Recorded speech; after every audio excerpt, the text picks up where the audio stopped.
And we are coming down in 3, 2, 1.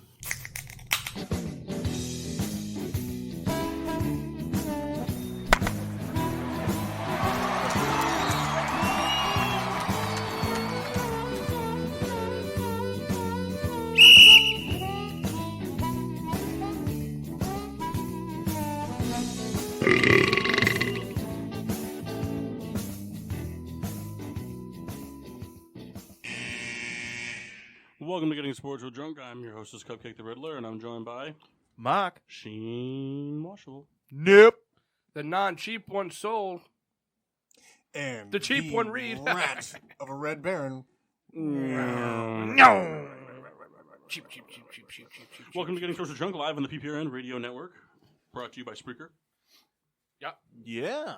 And we'll see you guys next week. All right. Yeah, take care. Starting lineup, Souls. I am drinking. You Had to Be There. By Jack Abbey's Brewing in Springdale. And, yeah, want to see what's going on up there in Springdale. Well, Kyle, what kind of beer is it? It's an India Pale. Mark. I have from our friends at Thimble Island Brewing. They don't even like you. In Branford, Connecticut. Right outside of Hartford. A session IPA called Lil Tug. Dickhead. Kicking off the show, which I had last week, but because it's cold, I'm waiting for some stuff to get cold, from Decadent Ales in Stratford, Connecticut. From the Riddler Collection. From the Riddler Collection. Nice catch, Souls. Orange Cream Pop IPA with vanilla extract and orange puree. I'm also waiting for a beer to get cold, so I'm starting off with a beer from our friends at Molson, Canadian. Yeah. I have to sneeze, but it's not ready yet. All my Colt Not the 45 worst. got drank. They did. I'm okay with it. Oh, right on the mic. Dude, that went over there. That almost hit her in the face. You should see the screen on my iPad. If you really embellish the sneeze, you don't have a second one. It's a life hack right there. It's not a life hack, it's a life fact. Ooh. Got team. The cheap one over there. Toast of excellence. Kyle? Why am I always first? My toast of excellence is MLB being back next week. No, that can't be your toast of excellence. That's Dude, gotta be, I don't your, care. Your toast of excellence next week will be to MLB baseball being back. Your toast of excellence can't be something that hasn't happened. Yes, it can. No, it can't. We Want know to the toast Pick a new SummerSlam? one. Pick a new one. What's we guys get for me going first? Pick a new one. New one. My toast of excellence into the New York Guardians for sucking ass this week. Coach and player not on the same page. You know what I'm loving so far about the XFL? Every week, the league's 2 weeks old, and they're just firing defensive coordinators. Like, you're out of here. Matt McGloin wants a Raiders quarterback. Mark Sheen. My toast is going to go to Kawhi Leonard, winning the renamed Kobe Bryant Award at the NBA All-Star Game. He's the second player ever to win Finals MVP, and All-Star MVP. Can you name the other? No. Michael Jordan. Ah. It was worth a guess, you asshole. Nah, I don't know. Osik. It could have been Omar. It couldn't have, though. It couldn't have. Not yet. Kendall? He's on the rise. This is a toast. I don't know how I feel about it yet, but I'm intrigued as Alex Rodriguez emerging as a candidate to buy the New York Mets. You're going to have to love steroids, my friend. Place they say, Kyle, I don't really have an opinion. You know, I agree with a lot of your points. I like that. So, his Souls does know. He does know his best. Yeah. All right, I have two. One's to Jamie Benn, who they were playing the Maple Leafs, and there was a delayed penalty against the Stars. So the Maple Leafs held the puck behind their own net so their goalie could get to the bench and they could get an extra skater on. And so instead of trying to skate around and move the skater, Jamie Benn just walked up to the empty net and pulled it forward and stuck his stick underneath it to get the puck out of there. So that was pretty funny to see that in a game. And then my other one is to Spice Adams, a.k.a. Cream E. Biggums, for his performance in the NBA Celebrity Game, where he put on the shimmy moves on Common and then just got swatted across the court. He's a mushroom, a fun guy. Is that what we call fun guys these days? Well, what? Toast him. Mushrooms? Crack him. Did you catch that? Almost. I know you didn't. So if you guys would like, since Valentine's Day was over this past Friday, I'd like to share some NFL Valentine's Day cards with you guys. I don't know if any of you guys saw Yeah. them. I saw some, but go for it. All right. You had to be there. You guys just tell me when to stop, because there's a lot. Stop. All right, so the first one is a logo of the San Francisco 49ers. Are you a 10-point lead in the fourth quarter? Because I'd like to blow you. I saw that one. Then it's a picture of Booger McFarland. Valentine's Day is on February 14th because Valentine's Day falls on the 14th day of February. Back to you, Joe. Cam Newton, screw Valentine's Day. I'm a strong, independent black woman, and I don't need no man. I'll let you guys decide who these are for moving on, okay? Roses are red, violets are blue. Now here's a guy who cares about you. That's our man, Chris. I'd drop everything to be with you. What? Nelson Aguilar. Yep. This one, I don't know if you guys are going to get, but it's just... Shakira. Yep. That's more of a visual. Roses are red, violets are blue. I had to deal with Antonio Brown for 9 years. I can put up with you. Ben Roethlisberger. Nope. Mike Tomlin. Bingo. Damn it. I'd Call pick yourself a you fan. even over two way hotter girls. Jimmy Garoppolo. Nope. Can you say it one more time? I'd pick you even over two way hotter girls. Tom Brady. Would you guys like a hint? This one hits close to home. Julian Edelman. I need a hint. I just said it hits close to home. Oh. Can I have another hint? I don't know. I'm not sure. Mitch Trubisky. You know, I was thinking Sean him, Watson, Patrick yeah. Mahomes. I will single-handedly show you the best Valentine's Day ever. The guy with one arm. Shaq Oh, Griffin. yes. Yeah. I was trying to think of his name. I knew it was Griffin. This And he one's has, not a football he's person, missing but... one hand, not an arm. Oh, here we go. Yeah, never mind. Date tonight, I'll pick you up in the great city of Kansas City, Kansas. Oh, Trump. Yep. Come on, Kyle. Protect y'all's chicken. Jameis Winston. No. More hood. Arguably the most hood guy in the NFL at the end of last season. Odell Beckham. Nah. No, the guy from Seattle. Which guy from Seattle? Russell Wilson. No, the... He's the whitest black guy. Talking about Marshawn Lynch? Yeah, the Yeah. Attila the Hun. How do you know all these? Attila the Hun. You're so hot, I may get burnt again. Kareem Hunt. Richard Sherman. Yep. I'll never pass on an opportunity to be with you. Alex Smith. Is that one Garoppolo? Yep. I have like 34 kids already, but could always use another. Cromartie? Nope. Phil Rivers. Oh, Yep. Phil Rivers. Roses are red. My last name is Kittle. What I'm packing downstairs is anything but little. George Kittle. Nope. Travis Kelsey. Don't leave me with a broken heart. I got enough injuries to worry about. RG3. Nope. Ben. Nope. Andrew Luck. Nope. Fuck you, Hold Rebecca. on. Say it again. Oh, my God, Kyle. I hope. Don't leave me with a broken heart. I got enough injuries to worry about. Should have made a game out of this. Mock's winning, though, by a lot. Kendall's losing by a lot. Yeah, I don't think guess anything close. Who's hurt? You asked me for a hint after I got you a hint. Yeah. That's I'm not sure on that one. Think of very injury-prone quarterbacks. Andrew Luck. Nope. More injury-prone than him. Andrew Luck just had a really bad injury. A couple of them. What about the other Eagles? Oh, Matt Stafford. Nope. Or is it Carson Wentz? Rebecca's killing it. She's Googling them. No, I'm not. I swear I'm not. I'm doing my She's paper. got the page up right now. Yeah, I see all of them on your computer. I'd smash you while you give me head. Oh, that's Myles Garrett. Yep. Oh, I get it. Are you from Tennessee? Because you're the only 10 I see. Derrick Henry. No. Ryan Tannehill. Yep. That's something Got he a would lunch say, date too. at the White House planned for us. Mahomes. No. Kaepernick. Oh, no, it's Andy Reid. Yeah.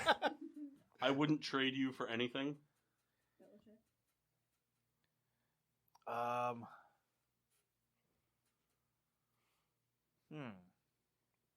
God, I'm so bad at these. I'm trying to think. Eli Manning. It's a team. Nope. Browns. Nope. Worse. I want to worse. With Bengals. The Bengals, Better. the Redskins. Better. Panthers. Raiders. Kind of right there. Bucks. No. I was gonna guess the Chargers. Dolphins. Yep, bingo. Suck it all. This one's a little bit more of a throwback. I'd kill to be with you. Ooh, that's our man, Aaron. Nope. Oh, is it Ray Lewis? No, Orenthal James, baby. Yep. Oh. I'll have you out 4 to 6 weeks. This is a repeat offender. Vontez Burfict. No. I'm saying this is a repeat offender. They've already had a card. Miles Garrett. Nope. What are they normally talking about when you're out 4 to 6 weeks? ACL Tyree. You have An injury. what was Carson the Wentz. other injury? Yeah, Carson Wentz. There we go. I'm on a roll now. we have an injury. I can see the future, and you're in it. I don't really get that one. That one might be Marshawn Lynch. It's Tony Romo. Oh, Sorry I missed our Valentine's Day. I never showed up when it was most important. He did. He won 2 rings. She participates but doesn't want the microphone on. I don't know. Got paid a lot of money got past paid. 3 years. Phil Riv. No, like a lot of money. I'm right on it. Kirk Cousins. Bingo. Yeah, damn it! I couldn't think of his damn name. I'll let you deflate my balls. Oh, yeah. Tom Brady. Sorry I Sinford. didn't get you a gift this year, but remember that gift I got you 24 years ago? It's an old guy. Jerry Jones. No, but you're really close. Art Rooney. Mock's really close. I mean, Is it Troy Aikman? No. Damn. What did you say? He said Jerry Jones. Jerry Jones. Sorry I didn't get you a gift this year, but remember that gift I got you 24 years ago? Quincy Carter. 24 is too far. Oh, no, Al it's not. Davis. Jimmy Johnson. No. Mark Davis. Thinking too specific. Is it the Dallas Cowboys? Yeah. Damn. Roses are red, violets are blue. Don't spill your drink on me because I'll probably murder you. Oh, that's Aaron. Yeah. Oh, I love that picture of Drake. I won't cheat on you, girl. Bill Belichick. Yep. Girl. No. This is the next hint. Oh, Jason Garrett. Yep. Got him. Roses are red. My last name is Brown. Come spend your Valentines with the biggest clown. Antonio Brown. AB, baby. I'll get on one knee for you. Cap. Yep. We're on to Easter.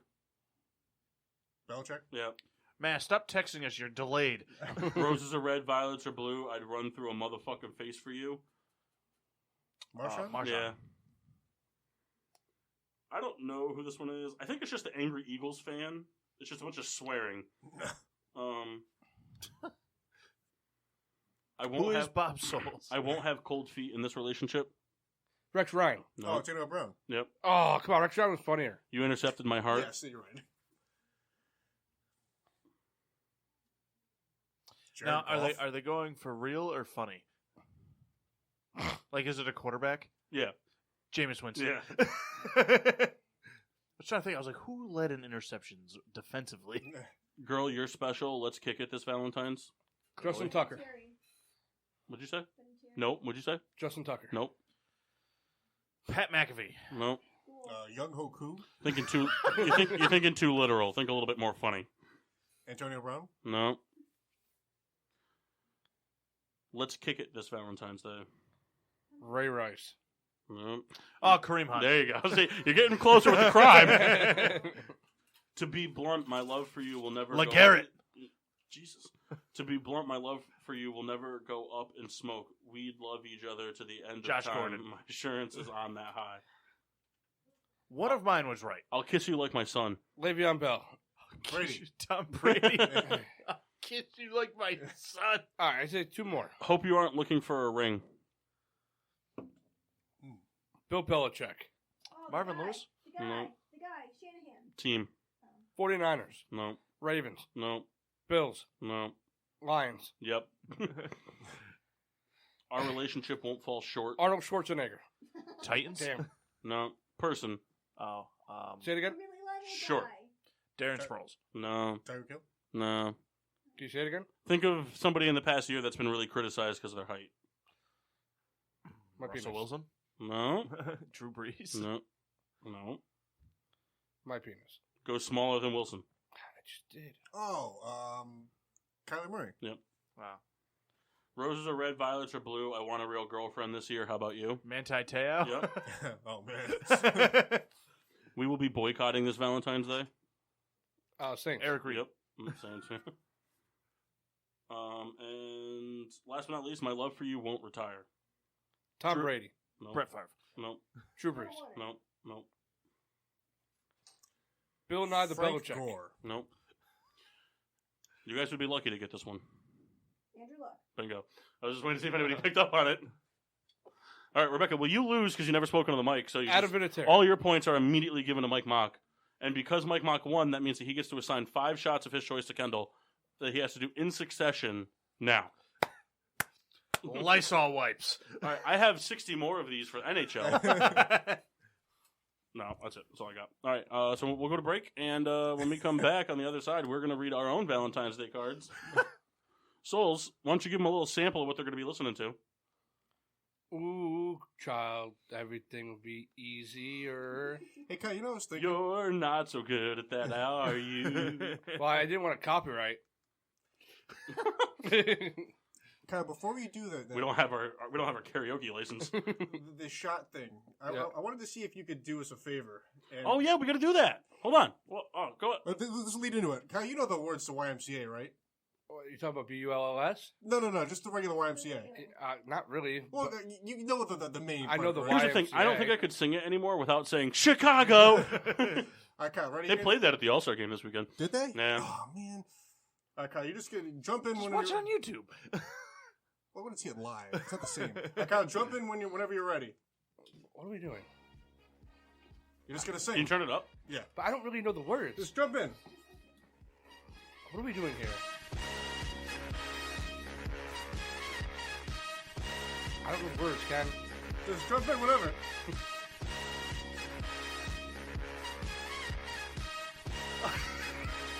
I'm waiting for the one part. Well, just jump in. YMCA. Is this just the It's fun lead it to on loop? I found this the other day. It's a half hour. It just never starts. It is. You think that's funny? We used to go to parties at the Schwink's house in the wintertime, and there used to be 27-hour Yule log video loops on the TV. Yeah. He was so excited about that. You're all excited about that. It's just so stupid. Why are you picking on me? You No, should have let him do the Chicago one. The only reason because you said the song thing, I was just gonna pick anybody. So it just worked for that was gonna be you. All right, so last week we promised that we were going to be coming. We're going to start coming back with shot trivia. We're going to start doing a lot more throwback format things because I think that was fun doing those things. So we're bringing back shot trivia. We're bringing sexy back. And Kendall, you can bring it in like some sort of vessel if you choose or whatever. I'll prepare like an empty bottle of sorts, but we're bringing back the private stock. All right. We're bringing back the private stock. So next week, actually, you don't have to bring a vessel. Next week, everybody has to come with 3 nips. I think Kyle took care of the first round of private stock. Nah, I can't mix all those together. It's not. It'll just be sweet. Everybody bring 3 nips. And they'll be gone And by we're going back to the roots. I'm So in. we're going back to private stock shots. We're going back to punishments for the private stock, aka next week. Congratulations, Mass. You missed a show. Private stock. Ready to call him? No. We're going back. Oh, he can partake in the. Yeah. Oh no, because he can't do the gross shot, so he can't be part of it. Well, you can have next week's bro shot, too. Oh, Oh. All Hang right. up. you're a dick. Wait. We were trying to listen Wait. to the song and groove Yeah, okay. over here. All right, hold on. All right. No, call Steven Diller. Called Boo. Call Ricky.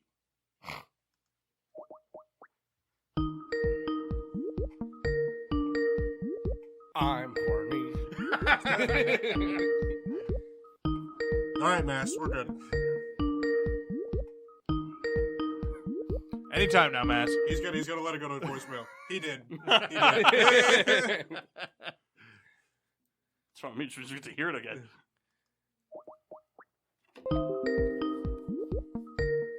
Did I let it ring enough that time? Yes. Nah, hang up. Hi, Mass. What are you drinking? Last thing I heard, water. Last thing I heard was... You're a bitch.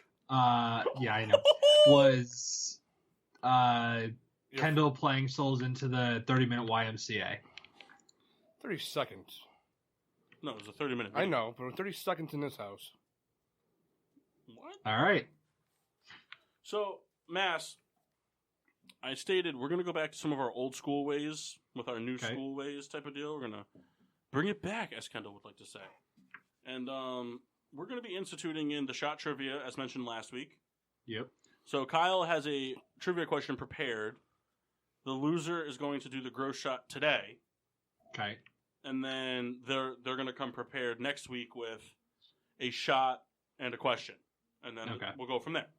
So whoever loses out of myself, Kendall, and Mock will have to come next week with a question. And rules are no more than 3 ingredients. Well, I'm pretty sure Kyle already broke that rule. Kyle, I didn't. Did you? Nope. Well, 3 total? Yeah. Like including the alcohol? Yeah. Then you broke that rule. How did I break that rule? You put 3 things in. And then a I nip. put 2 things. Was it 2? You'll understand when we get to it. Calm down. I watched you take out 3 things, I and only you put said you were 2 of going to them. use So them. it's 3 things. It can be 3 different types of booze. It doesn't have to have any booze. But we're trying to be gross here. So get it gross. Mr. Booze. It's just a shot glass. It's just a shot. That's all. And then we're also hold on. No, I'm sorry. We're also bringing back private stock, Mass, but like the real private stock. So next week you got to come with 3 nips, any 3 nips you want. Okay. They're all going to get mixed together in a bottle. And private stocks for like foul play. You have to do a private stock shot because you missed a show. Yep. If you don't buy your own beer. It's not really a rule. Are they retroactive? No. No. It's starting today. All right. Otherwise, Kendall would have to sleep here pretty much indefinitely. So I missed a toast of excellence before, and I thought of it before, and I'm upset that I did. But the story that you sent us the other day about the string cheese on the egg That sandwich, was pretty fucking funny. I Yeah. was hysterical. It was pretty rough. It was a bad morning. 7:30 to 7:50 for Paul that morning was a real bad time. I was at work. I was laughing so hard. And like the people are like, "What is happening?" I'm like, "Listen, I can't even tell the story because no way it'll be as funny to them." You want me to read it? If you want. I'll read it. So, premise, I made tried to make an egg and cheese sandwich.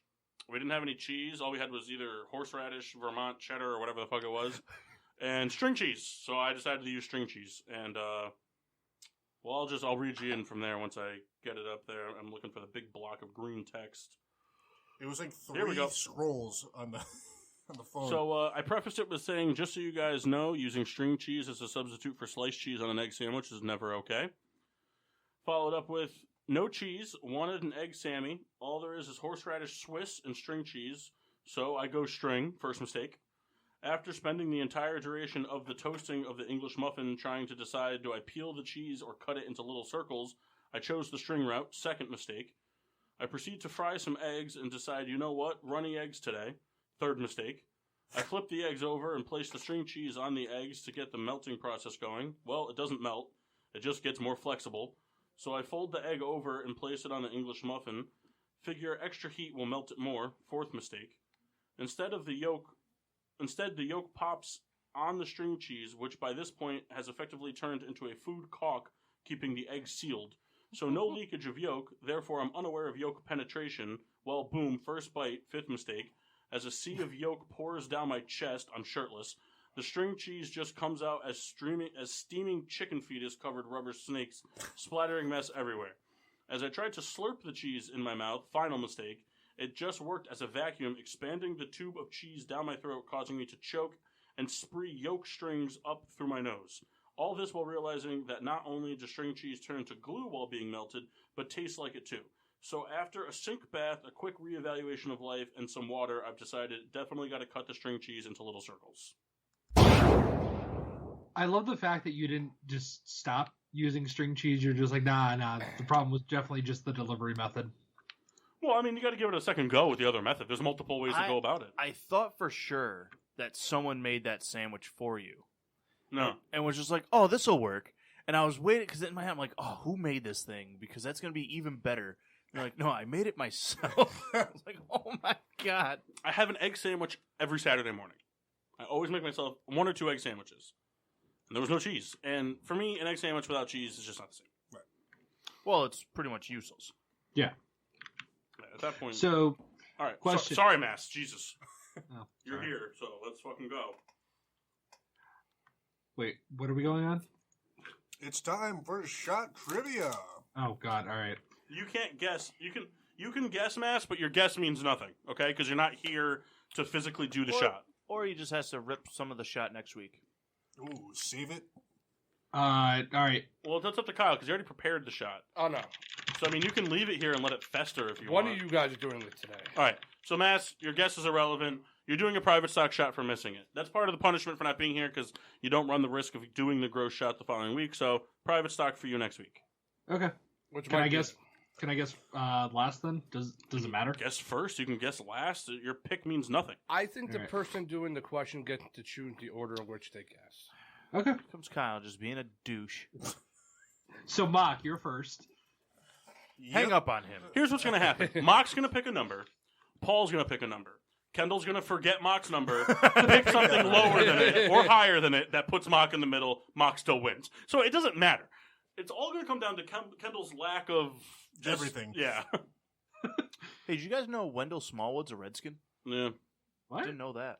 Did you also know that Wendy Williams is gross? Yes, I did know that. All right, Kyle. Hit us with some knowledge. In the two... I'm just Oh, gonna- sorry, Mass. Just real Thank quick, God. one more thing. This has to be a statistical question because we kind of do the whole, like, whoever's closest. Price is Right rules. No, we don't do prices right. I know. You guys ready? Yeah, go ahead. I'm ready. How many points per game did Jerry Stackhouse have in the 2000-2001 NBA season? Oh no, I don't even know who Jerry Stackhouse is. He owns a pancake chain. See, so you know why a question like this is bullshit? What? Because me and Kendall have complete shot in the dark. Well, I think Paul's just going to use logic. I think we all have an equal chance, unless Paul just knows, which is not out of the realm of possibilities, but I think Paul has a better chance. I just have a better history of knowing Right. when basketball players were good, bad, like what their role I would, on a team is. I would say, and because mine doesn't matter, I'm just gonna say somewhere I don't fucking know his name. 25 points per game. All right. Now, keep in mind, you guys can guess 25 points because his guess means nothing. So, Mock, you're first. Who's second? So, Kyle, can Kendall I second. lodge a thing? See, I'm gonna say have Paul go first, and then I'll go second. But at least give me and Kendall some type of jumping off point. No. So I think it should be the reverse. I think I should go last since I have the best chance at winning it. So you Yeah, guys probably. don't have a jumping off point. Can we ask just questions for historical reasons? Sure. Okay. Here's the deal. I'll get you and Mock each. You guys together get 3 questions, and Kyle will answer them. Okay. I'm thinking we guess his age, like kind of like when this is happening. And now, what year did you say? 2000-2001. That's question 1 gone. So question 1 is how old is he? No, that was a repetition. Hang up on Massey. Well, we're discussing. So our is game question plan. 1 his age? Yeah, at that time? Yeah. Can we get his age? 25? I think he was younger than that. I think he was like 20, Oh, yeah, 23. 'cause 22. He only 23. played 1 year at UNC, right? No, 2 years at UNC, I think. He's like, Yeah, so it's like 23. He was drafted in like 96, I think. well, he'd be like 2021 if it was only 2 years. Yeah, he was drafted in 96, though. So he'd probably be 25, we'll call it. 23 to 25. Okay. Because he played until he was like almost 40. So when this happened, fairly young gun.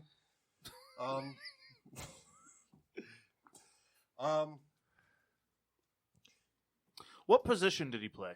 He was a shooting guard. The best position, Mock. Listen, What year are we I guessing almost this just for? wasted the third question. 102. You almost wasted it? Almost just wasted it. Trying to be funny. 2000, 2001. He was 28 years old. Was he really? He was born in 74. Oh, this guy's fucking old. He retired at an old age. He played for a long time. Hey, Masi, do you happen to know, like, looking on that screen there, how many points per game he averaged? In Yes. 2001 and 2002? That would be the wrong year. Yeah, 2000, 2001. Also, Well, we need that answer. also, you said average per game, right? Yeah. Is that what I'm you said? sorry, I can't help you. You just ask your I third just wanna question make so sure we get this over with. It's average. Okay. What did he average per game over the course of the season? Because I was going to be really bummed if I answered, like, 15 thinking that, and then he just kind of was like, no, it's for the whole year he had 700. And I would have been really bummed. Oh, like total points or Yeah. something? Oh, okay, that's good. Someone ask your third question. Get it over with. Come on.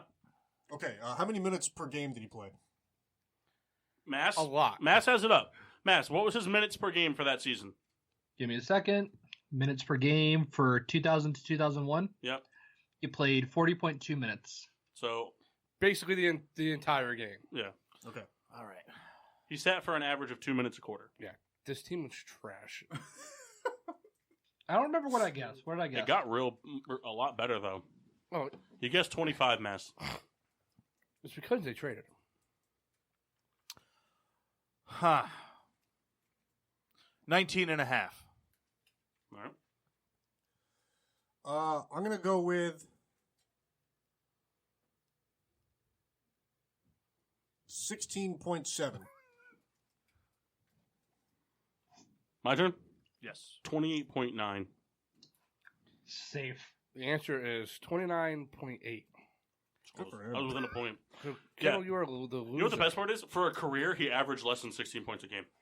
Really? Yeah, the last 5 Yeah. years of his career, he averaged 4 points. Oh. So- That was the question, for his right? career, For his he career? averaged 16. He was a member. He was a I member tell of ya. that 06 Mavericks team. Minutes played was a good question because I was like, oh man, this guy, I don't know. I was sitting right around like 12 points. You know, it's funny that I was thinking because I just assume that like players today, like the stats are just more inflated, kind of Yeah. like football, which might not be the case. It just They're not really, though. for basketball we're The talking. problem with basketball, the thing with basketball now is it feels like that. There's just more superstars now.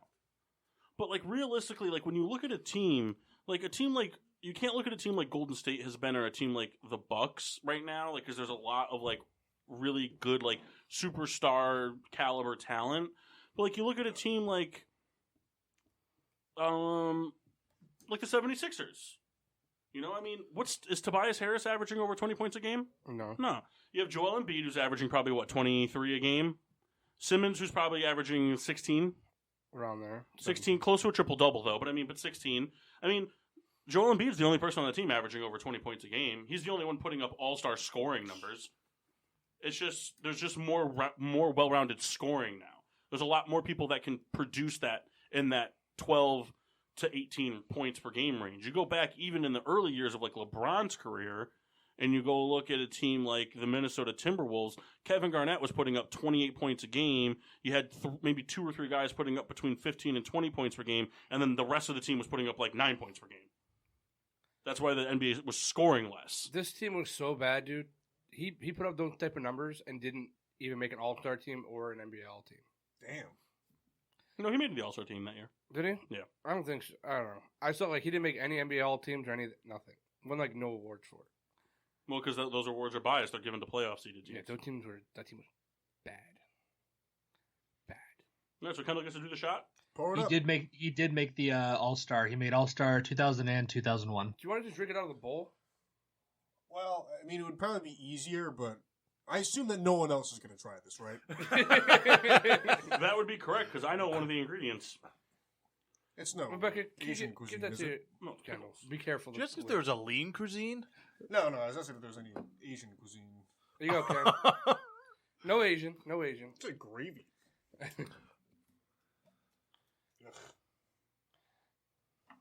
Can I smell Do whatever the fuck you want with it. it? Ugh. As long as you're drinking it. All right, I'm going to try to guess.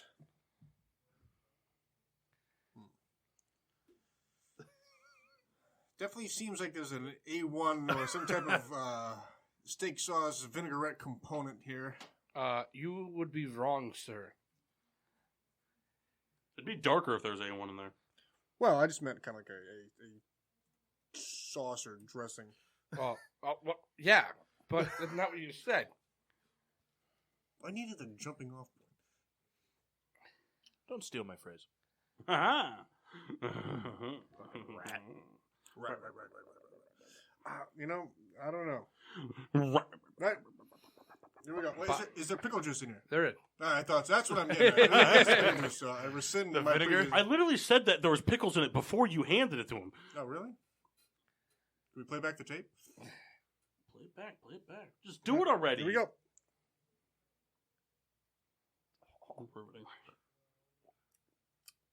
Yeah. Kind of tastes like what vomit tastes like. So are you gonna let it go to waste? Yeah. No reason to continue drinking that. So that consists of pickle juice, mayo chop. So that was like a dressing. So what was funny is Kyle goes, "Well, since I don't have to do it." And the 99 espresso coffee, 99 proof. Yeah, it's not good. Yuck. Well, good job, Kyle. I like that. Yeah, I thought you hated it. Well, it's a gross shot. But the point is to have it as bad as you can. All right, so Kendall, you come with the gross shot next week in the trivia question. Sounds good. Paul, you're gonna have to buy the ingredients for him. Cheap fuck bitch. I don't know where to go from here, guys. Do you want to continue Mass's segment? Yeah, go ahead, Matt. Is he ready? Yep. Oh, man, I left the paperwork in the car at work. It's wet in the tub. Nope, I laminate it. I believe that. Laminated. I was gonna say I believe that he would. I don't even know how to work a fucking laminator. It's easy. You just go, hey, Rebecca, do this. God, don't you love The hyena laugh? no, it's not hyena, it's that dog from Cartoon Network. I know. Courage? No, It's like the no. I know what you're talking about. I'm on it. All right, do we want to do the Muttley. The Muttley laugh. He goes like he laughs, he's like, Yeah. the one from Silently Whiplash? sure.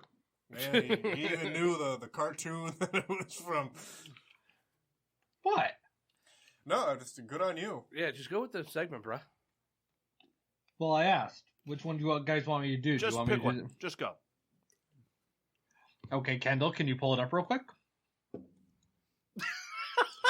What? Like, you guys gonna interrupt me again, or do you want to let me finish? Oh, so we're doing for the ESPN thing. That's what I was asking. Do you want to do that or the then and now one? He wants to know if you want to do the latter Well, thing or if you want to do the segment where he was doing where were they, where are they? I thought that we were doing. We can do the ESPN one. The one that you prepared. Okay, the then and now one. All right. Yeah. All right. I like how you're looking like you're like he's the one in the wrong when he I clearly didn't- asked which one Well, twice. and then no one made a decision. He asked you. He asked everyone. No, I did ask everybody. no, I heard him say, "Kendall, are you going to pull it up?" Well, because you guys interrupted me. Yeah, but we do that all the time. Yeah, you dick. Oh, fuck you guys. No, fuck you. Why fuck me? Fuck you. Watch your mouth. With kids I think we watching. could all. I think we could all agree on just fuck. Mass. That guy's an asshole. Rude. All right. So, Vince Carter. What? So we're doing the one that I prepared. That's what no, Kendall no, said. sorry. I was reading something else. My bad. That was my bad. Sorry, miss. All right. So Vince What? Carter. All right, I'm sorry. I'm done. Oh, he hung up. That's funny. That's good for him. That was very funny to do. We'll call him back. No, let him call us. Ooh. Yay! He's back. Are we done? Yes. Oh, we still got like 2 hours to go. Oh, fuck that. So I decided to do the NBA tonight. Look back at where these players were 10 years ago, the start of the 2010s, what they had already accomplished. A lot of these had I did a different thing for the NBA this week. I decided to look at the young kids, just to get an idea. We're looking at Vince Carter first, and then it would be fun to look at somebody like John Morant and see where he actually was 10 years ago. So Vince Carter. He was in middle school. Thank you, Kyle. Gotcha. Do you want to take over the segment? Dude, just fucking do it. God. Vince Carter was with the Suns in 2010. By then, he is already an 8-time All-Star, and he was already 33 years old, which is just fucking insane to think about, especially because he's still playing. He was picked 1998 in the 5th overall pick. Would go on to not really do anything much more of note. He wouldn't make the All-Star team again. He would never get an NBA second team or a third team. He continued to play for, well, up until now. This is his last year, I believe, right? Yeah. Played for the Suns for a year, ended up playing with the Mavericks for a couple, followed by the Grizzlies, then the Kings, and he's finishing out his career with the Hawks. Moving on to Carmelo Anthony. In 2010, he was 25 years old. Are we not talking about like Vince Carter? Or you just? I feel like I forget what we did last week with this. Well, you didn't. I would be very happy if you guys would talk about it. Oh yeah, I was otherwise you're just gonna be rattling off a lot of nonsense for a while. I don't remember him as a Sun at all. No, No. it was pretty brief, but he was there. I believe it. I just don't remember it. Pretty much played for everybody at this point. The guy was just like he's the opposite of what you get from that older veteran player. He never really chased the ring. He chased the rebuild.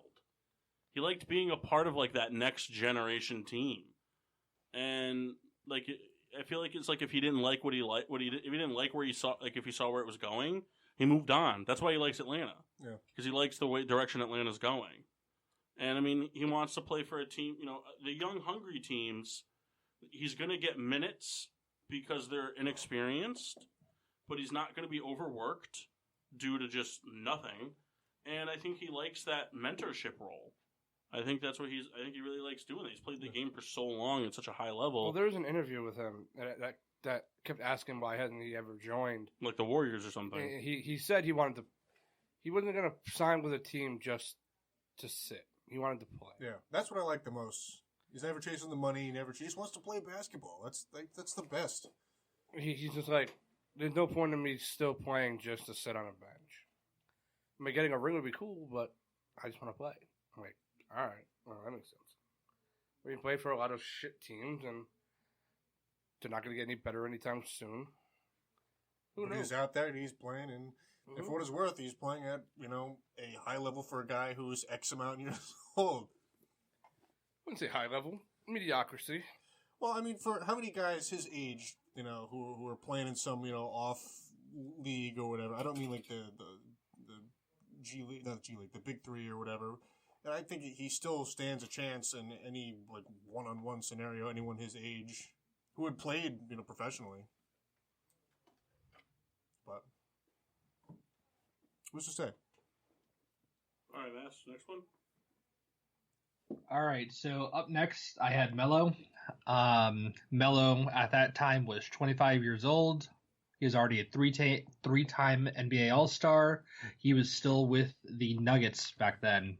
Would go on to earn 8 more NBA All-Star trips, 2 more NBA second teams, 1 more NBA third team. He would lead the league in scoring in 2013. Has really played at a very strong level for this decade. Oh, that's it. Yeah, Carmelo, another one who played for a lot of bad teams.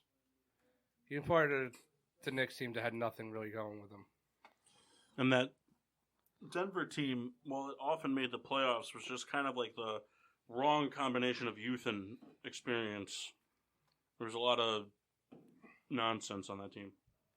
I think it was a big. Remember that trade with Chauncey Billups and all that. There was like a lot of hype, I think, involved for like. Oh, yeah, this would be they got Chauncey, and then they had Marcus Camby still. I think at that point. I think for a lot of people, like this will be the next time to push through. J.R. Break Smith through. and. Forgot to mention he had already also gotten a gold medal for the Olympic team. Yeah, dude, he had the most gold medals, I think. Yeah, he's got a lot. He never turned down the opportunity to play. He's got 3 of them. He's one of those guys that he loved to play year round. It's kind of a bummer, and I think some of it is his fault. Some of it is just kind of management or whatever. Like how he kind of sat idle for 2 seasons, I guess we'll call it. I mean, you guys would probably have the timeline better than me. Well, it wasn't his choice to sit idle though. I know. It was like It was like 3/4 of a season because he played a full year with the Thunder. He just didn't fit with them. He went to the Rockets, and he didn't really have a chance there, and they cut him, and nobody signed him until Portland. Yeah. I almost wish, and you can't change it, but I wish that it went differently for him. Not that, of course, he wanted him to win. Because I think I think it did him well. Yeah, they said that I think it made him a little bit healthier and eased his mind, and he had time. And he shed a lot of weight too.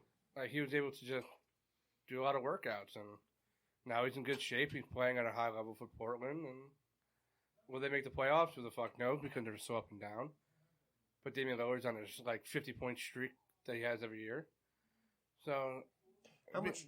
Oh, go ahead. Oh, go ahead. I was like, how much gas do you think he has left in the tank? He's got 1 or 2 more years. 1 or 2. 1 or 2. But he fits into what Portland's doing. That's the thing. Like, that's a good fit for him. It's a good fit for somebody like Melo has reached the point now where he knows that he's not the guy, and he knew that in OKC. It's just that what OKC was doing didn't fit him. It was. Carmelo's a good isolator. Yeah, and the thing too is that like Russ and Paul George can shoot the 3, but that's not what they're known for. They're known for their ability to get to the rim and draw contact. And that you would think on paper that if they drive in, people are going to collapse and it's going to open up Melo, and that's not really how it works anymore. That used to be the way the game was played. Now it's you kind of need somebody that can draw the attention deeper than the arc, which is what Dame and McCollum can do. Because they can both hit the 3 from 10 feet back from the arc, especially Dame. Dame can light it up from inside the logo. And so that creates more space for Melo because when you have defenders out that far, it gives more space down low for the bigs, which plays people tighter on the bigs, which gives Melo more space to work with. And Melo is arguably the best one-on-one scorer in this generation of basketball. I mean, Melo with his back to the basket against any defender could put the ball in the bucket, no problem. Yep. Next. All right, so up next went with LeBron, just because it's frankly ridiculous how long his accolades page is on Wikipedia. It's not the same guy. It's kind of like Kane, like. Once he left Cleveland, it was like, oh, let's take the mask off him. It's a different person. So, 10 years ago, LeBron was 25. He had 1 MVP. He had already gotten 4 All-Star nods, and he led the NBA in scoring in 2008. Since then, has won 3 NBA championships, has won 3 NBA Finals MVPs, has won 3 more Most Valuable Players, has gotten 11 more All-Stars, has gotten 1 more All-Star Game MVP, has gotten 9 more NBA first teams, and I just don't really want to read down the rest of the accolades because became more of a bitch. They speak for themselves. Definitely not. See, he's become more of a bitch, but he definitely looks for the foul more. He looks for the foul and gripes more. But that's the NBA. That's the way the NBA is now. Everyone's looking for a foul. Everything is a foul. Like yesterday just pissed me off. What, like Kyle Lowry going for the charge the entire time? Dude, no, it's not. No, that's not going for that. That's not looking for a foul. That's smart IQ basketball trying to cause a turnover. I'm talking about like every time somebody went up for a shot, it was just like looking to the ref for like, where's the foul? And like he did when he tripped over Giannis last night. Every single time he had the ball, he was looking for a foul. But I mean, LeBron, it just speaks for himself. I mean, it's a hindsight's 2020 thing. If LeBron had never left Cleveland, I don't know that. I think all the accolades would be pretty similar. I think we'd be talking less championships and more scoring titles. I think he'd lead the league in scoring more because given what he had to work with. But I mean, that's always a fun thing to think about is if LeBron never left Cleveland because where would Kyrie be? The only reason that Kyrie went to Cleveland and then we saw that combo was because he left and the Cavs were just like, all right, well, we pretty much lost 98% of our scoring, so we're just going to go ahead and rebuild. And they got Kyrie. So I think if he stayed in Cleveland, like I said, less rings, more scoring titles, but all-star nods, everything else consistent. They did that twice, though, because they also got Andrew Wiggins and were able to flip that for Kevin Love. Right. But I'm saying, like... Which is bullshit. Yeah. It makes me mad that little fuck kept winning the lottery. Fuck that little kid. But, I mean, they speak for themselves. I mean, I don't think we're going to be doing this discussion 10 years from now. Like, where's LeBron now? I mean, I don't think he'll be around in 10 years. I mean, where's Bronny Jr.? Yeah. I mean, he's still got... You think he hangs around to play with his kid? Yeah, the kid's like 3 years from eligibility. Well, let's see. He's still averaging 26 points a game, so... He's only 35. Yeah. That's true. How old is this kid? This kid's a freshman in high school. Oh, really? So he's got to wait 3 more years plus a year of college. Sophomore year. So he'll be 39. So 2 more years in a year of college. Can you forego your senior year at Huh? Can you forego your senior year at high school? Did I just hear you say that? No. Oh, never mind. That was taken away a long time ago. Yeah. Although there's talk of it coming back. I don't know if it'll come back that quick, but why did they do it? Just for the athlete's education? It was a money thing, really. There's too many. Like you started to see this plethora of players started coming out, and so just to name a few, LeBron James, Dwight Howard, and Kevin Garnett never played a single game of college basketball. Think of how much money those programs would have drawn had those guys played a year of college basketball. Think of how many people would have paid. Think how many people paid to go see Zion play at Duke. Yeah. How many people would have paid to go see LeBron play? At Ohio State. It's just... He'll get to pay the players, though. California does now. I know. They shouldn't be paid. I'll argue that for the end of No, the I agree. They don't take advantage of it, but they are compensated with a free education for 4 years if they choose to do it. Right. They just don't choose to do it. It's like going into work and your boss says, "Hey, you have 4 weeks of paid vacation," and you don't take it. Like, that's a good analogy. Oh no, I agree with you. They shouldn't be paid. They shouldn't be paid. They shouldn't be paid. Do I think that I think that outside of basketball, like playing for the school, I think if Nike wants to come in and say, "Hey, I'd like to do a shoe deal with you while you're in college," then they should be able to do that. That's different.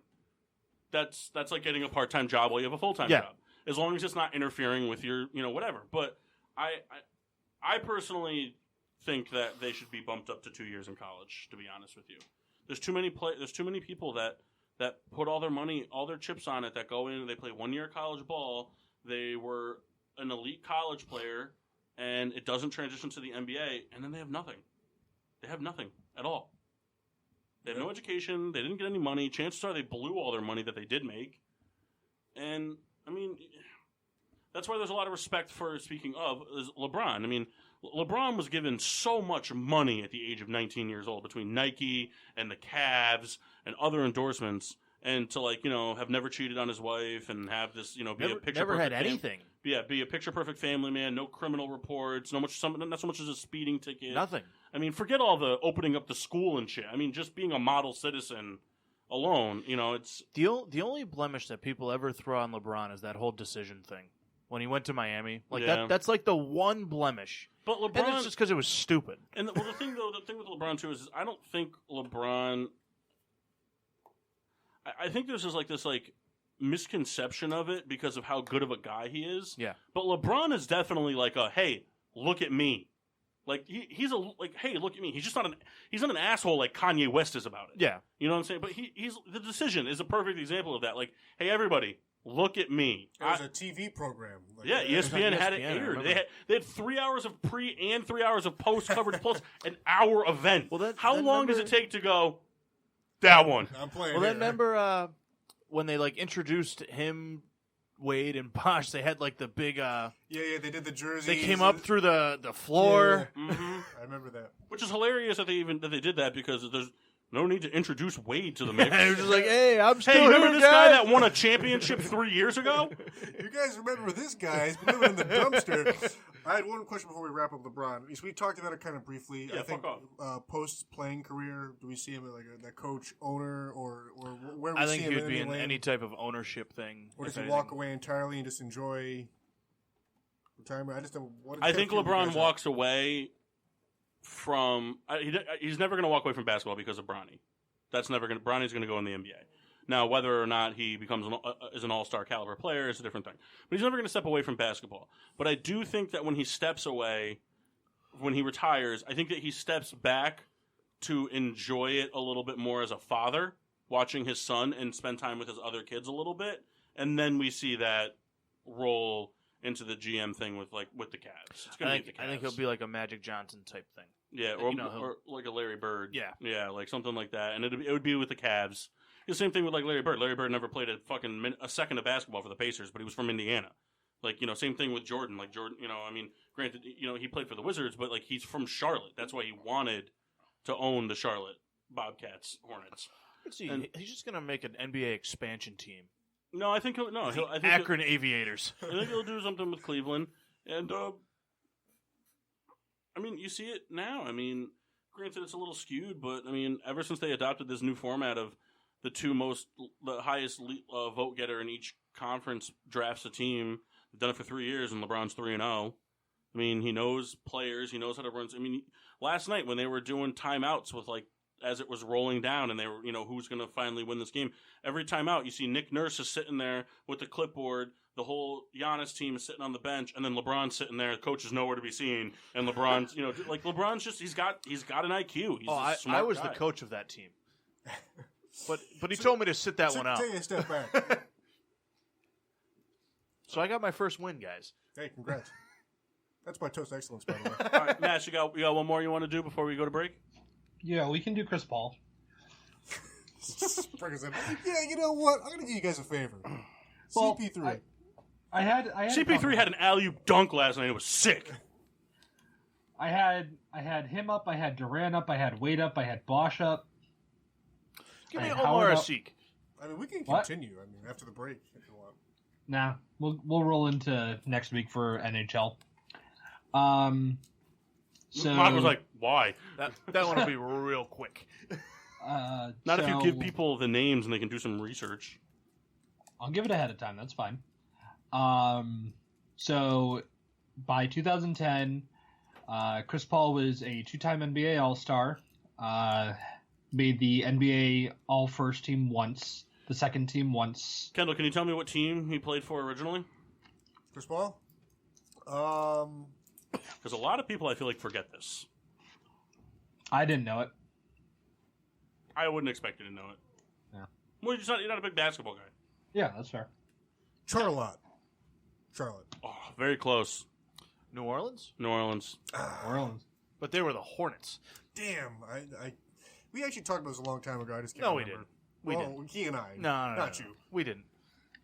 You rat. Since then, Chris Paul has gone on to earn 10 NBA All-Stars, an NBA All-Star MVP, made the first team 3 more times, the second team 2 more times. Let's see. Led the NBA in steals 3 more times. I'm going down his accolade list, but I'm not going to read all the rest of these off because there's a lot of them. So Chris Paul, up until now, really, still now, is the best defensive point guard in the NBA forever. Since Stockton. Would you agree with that, Kyle? No, so I shouldn't say that. Best defensive two-way threat point guard since Stockton. Gary Payton was probably the best defensive point guard of all time. But, Chris Paul's great defensively. I mean, he's got, again, high IQ. He reads plays before they develop, and he very rarely gets called for reach-ins and around the perimeter defensive or offensive fouls, which point guards get all the time. And the guy's just got an insane IQ for the game. And when he was in Charlotte or in New Orleans, he was known a lot more for his ability to drop 35 points at any given moment in time. And then when he went to the Clippers, he adapted his game to having two elite big men down low that all he had to do was throw it up for either of them or cut and dish out to both of them that had a slight mid-range game at the time. Blake Griffin's improved. DeAndre Jordan can hit like a 10-footer. But with Chris Paul driving in and Blake Griffin looming, DeAndre could take that step back and not, people would forget about him. And he developed much more into that assist-forward playmaking point guard. And then he became a playmaking defensive guy. And he's held true to it. I mean, the guy's insane. He plays with a lot of heart. Why was that trade? Because he was supposed to get traded to the Lakers, right? Yeah, it got vetoed for like stacking, pretty much, essentially. Like it felt like it wasn't a fair trade that they were, and that it was just stacking. So was the trade itself like lopsided, or was it? I don't remember what the trade was. Let me look it up. I mean, I think Powell wasn't involved. Because I mean, the stack. I mean, we see this now. I mean, they don't block anything now, and it's just like, hey, we're going to take. But it's not trades. It's all signings. I don't know. I just felt like at the time they didn't want that. They wanted the NBA to be equal. But either way, Chris Paul was a very good player. He played on a lot of playoff teams. But the team that he was on was never going to win anything. The Clippers weren't good enough. And they had to run into the Warriors, the Spurs. They didn't have the talent around him. But do you think if the Warriors, I mean, they kind of like jumped in? You know what I mean? So like if they weren't there, you don't think the Clippers could have gotten past the Spurs? No. So it was the Hornets were going to get.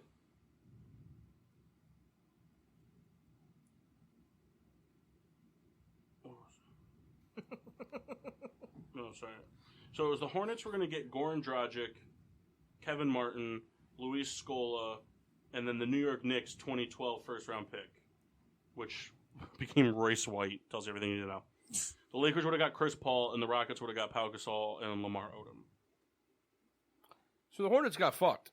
The Hornets would have gotten fucked big time, and that's what they were trying to avoid, was that, like, stacking two teams.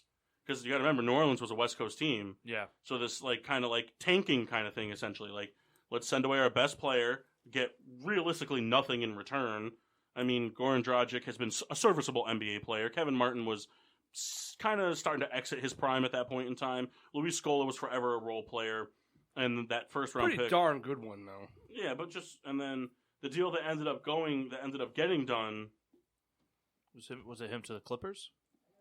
Huh? It was him to the Clippers, and it was the Hornets got Eric Gordon, Chris Kaman, Al Farouk Amino, and Minnesota's 2012 first-round pick, which was Austin Rivers, and the Clippers got Chris Paul and 2 second-round picks. So that trade is much more even. Granted, the way it played out for those players involved, the Hornets got hosed. But at the time, Al Farouk Amino was a very serviceable player.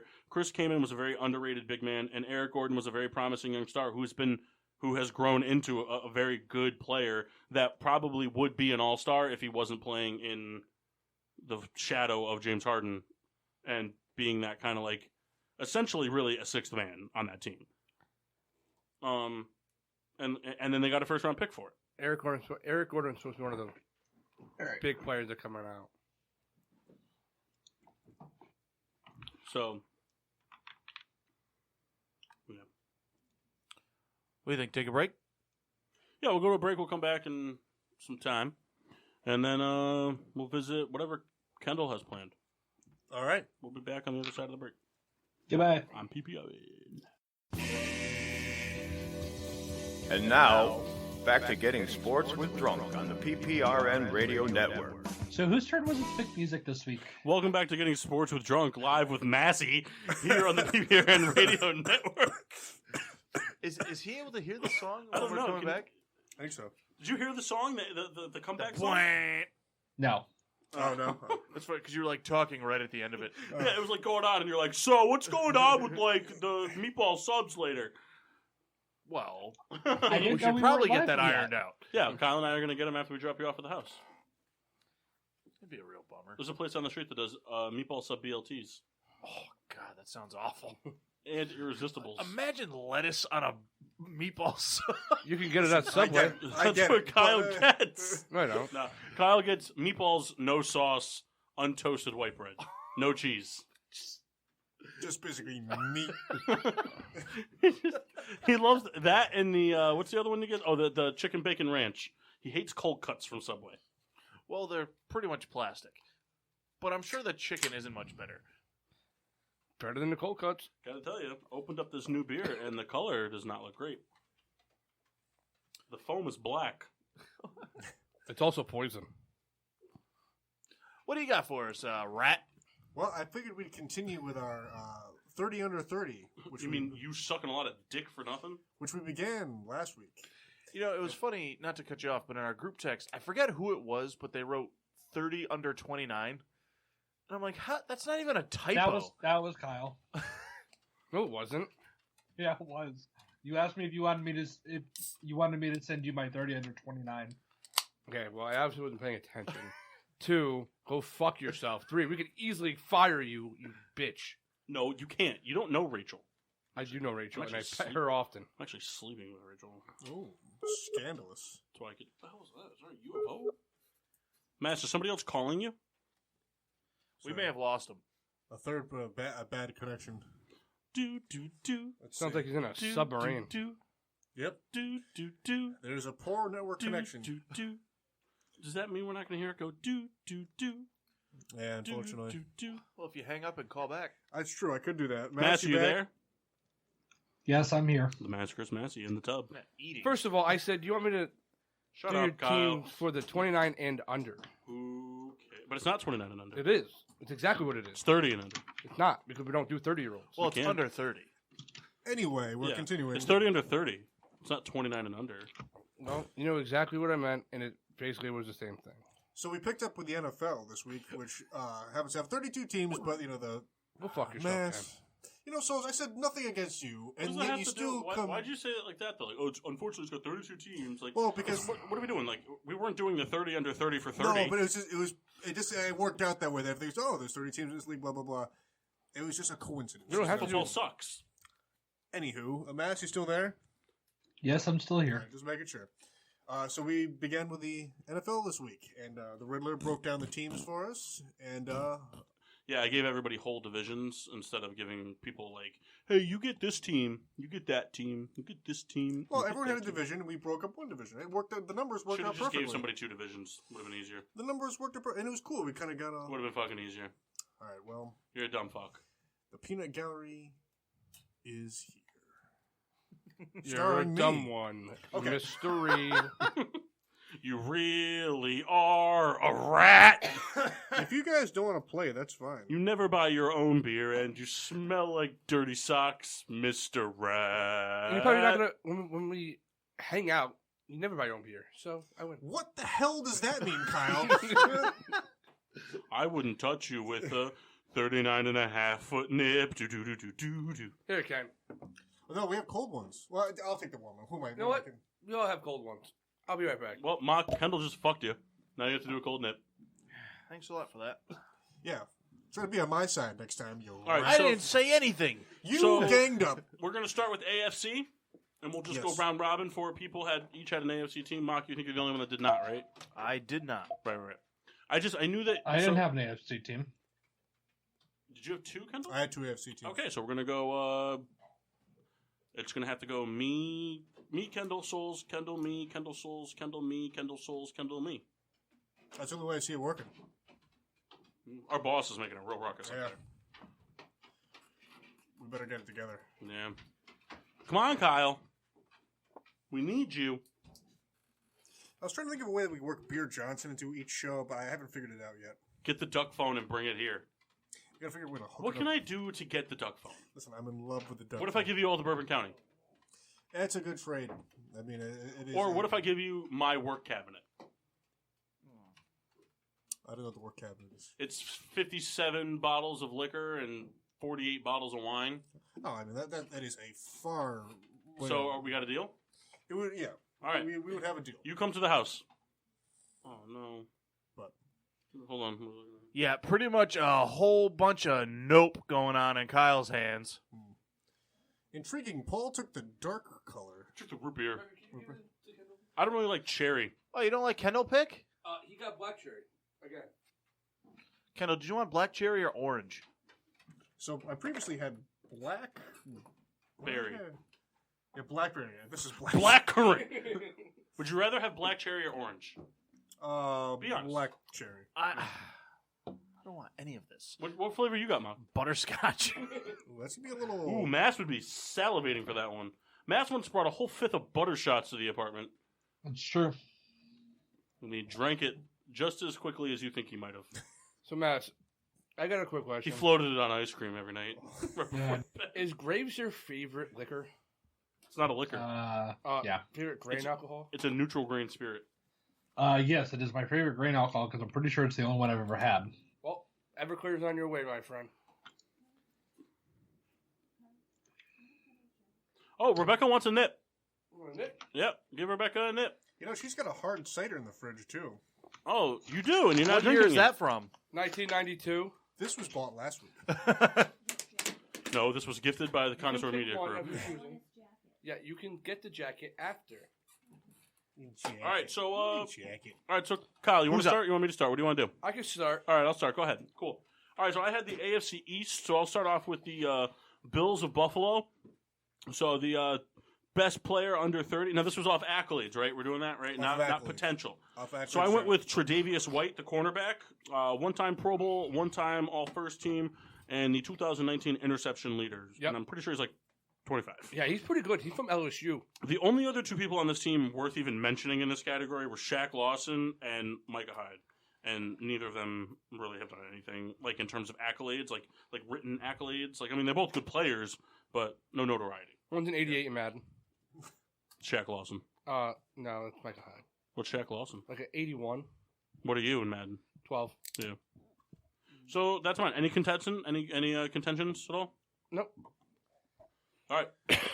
But even though we all know Frank Gore is really 12. Rat. Kicking it to me. Yeah, I said it was going to go me, you, souls, you, me, souls, you, me, souls. Mock, Okay. mock, mock, mock, mock. So I had the AFC West, and we're going to kick off with West. the West. The Denver Broncos of Denver. Had a tough time with this list, going over the players of, I scoured the list. And the guy, though not really carrying any accolades that really no one on this team really does, but I'm going to give it to Derek Wolfe, 29 years old. He's just kind of been Does he have The any back- accolades? He does not. So Philip Lindsay should win then. He made a Pro Bowl. It's off accolades, man. Well, Derek Wolfe's a Super Bowl champion. Hey, Shane, you're a werewolf. You said he had no written accolades. That would be a written accolade. Okay, he's a Super Bowl champ. All right, well, that's all you had to say. Is Von Miller over 30? Yeah, well, he's 30 on the Oh, dot. is he? Yeah. It's amazing how fast defensive ends age. Souls? I have You no know, the same contention. grade as everybody else. You know, Mass, I don't appreciate your sass. had He's really mouthy on Skype. the AFC North. I'm going to kick it off with the Cincinnati Bengals here. Bunt is perfect. And I picked Joe Burrow. I'm just kidding. No, go ahead. I mean, He said he was going to make a case for it, but he backed out on me. Come on. I pitched that joke to him. there's one guy that's deserving on here. He didn't have any accolades, but it's Joe Mixon. He's only been in the league for 3 years. He had 2,931 yards and 17 touchdowns. Back-to-back 1,000-yard rushing seasons. That team pretty much ass, so that's all we got for him. And a lot of poor Does he not have performances any that Pro Bowls? resulted in a terrible cocktail. He does not have a Pro Bowl. Wow. Wow. How old is Geno Atkins? Like 34. All right, I can get behind that. I mean, AJ Green's over 30, Andy Dalton's over 30, Geno Atkins is over 30, Carlos Dunlap. Even so, I picked Joe Mixon. Well, hold on. Does Carlos Dunlap have any accolades? I mean, I think he's over 30. Now, For you guys, just in general, did you guys dig through your offensive lineman at all? I did. Good. I have an offensive lineman on my list. Did you? Good. I got some. Oh, nice. He's Who 30 was years the old, so question? you saved by the bell. I looked for the He Bengals. literally just turned 30. Or no, I'm sorry, he's about to turn 31. Sorry. You should take a nip for that. I read it wrong. I thought it said February 8th. There was a 2 there. Red Baron. All right. Kicking it to the Los Angeles Chargers. I feel like you guys may know who I picked, and it is Keenan Allen. He's a 3-time Pro Bowler. He's a 2017 Comeback Player of the Year, Wasn't for a slant. as well as the PFWA Comeback Player of the Year, which I'm not familiar with that award. It's the Comeback Player of the Year award. Then what is the AP Comeback Player of the Year award? All purpose or all pro. Okay. So why have never AP mind. is not that. He led the Adrian he Peterson. led the league in all-purpose comebacks. Very true. Basically, he ran more comeback routes than anybody else. Yes. And always been a leader for the Chargers and receptions, touchdowns, blah, blah, blah, blah, blah. We know the story. Moving on. All right, sticking it with the AFC East, we're going to go with... now, I had a question. Are we doing this just off... If they play for the team, are we going for this player, like their accolades regardless of team? Yes. Or are we going off their Regardless. success with the team? No, just their age. Like, if someone played, 5 years for the Bears and then Yeah, went... because we did that for the basketball when there was... I think it was Kyle's pick. I couldn't so remember. It was like a guy that just got traded to that team. Robert Covington. I did that too. The Pistons. And it was Oh, that's who it was. The Pistons one. Yeah. All right, so then for the New York Jets is Le'Veon Bell. oh, 3-time Pro Bowl, he should be 1-time... back. or 2-time first-team All-Pro, and 1-time second-team All-Pro. Now, hear me out. All right, hear me out real quick while we do these snip shots. What if it's not going to happen? But what if? You get Antonio Brown and Le'Veon Bell back? Oh, my God, be so funny. You know what would irritate me? Is Kyle would love Antonio Brown again. I would. Be like, guys, it was all a ruse. I'll make you a deal. You can have both of them back on league minimum contracts for 5 years, Is that even allowed? but you have to get. But Harper has to go to the Nationals That's with fine. Real Muto. Nope. I love Romeo too. All right, fine. You can keep both of them, but Nola goes to the Braves. Yeah, that not happening. And you Well- got to get Cam Hayward's number and name tattooed on his On your back. Nips down the hatch, gentlemen. Chris, by the way. Oh, hold on. Mock's not ready. Mock hasn't cracked the seal yet. Fuck But Chris. Kendall has broken the seal. He has so much higher of a ceiling than JT Romuto. Fuck Gary Sanchez. This is a different His discussion. name is Kyle. Gary. They said. This is a different Yeah. discussion. Gentlemen, down the hatch. Yep.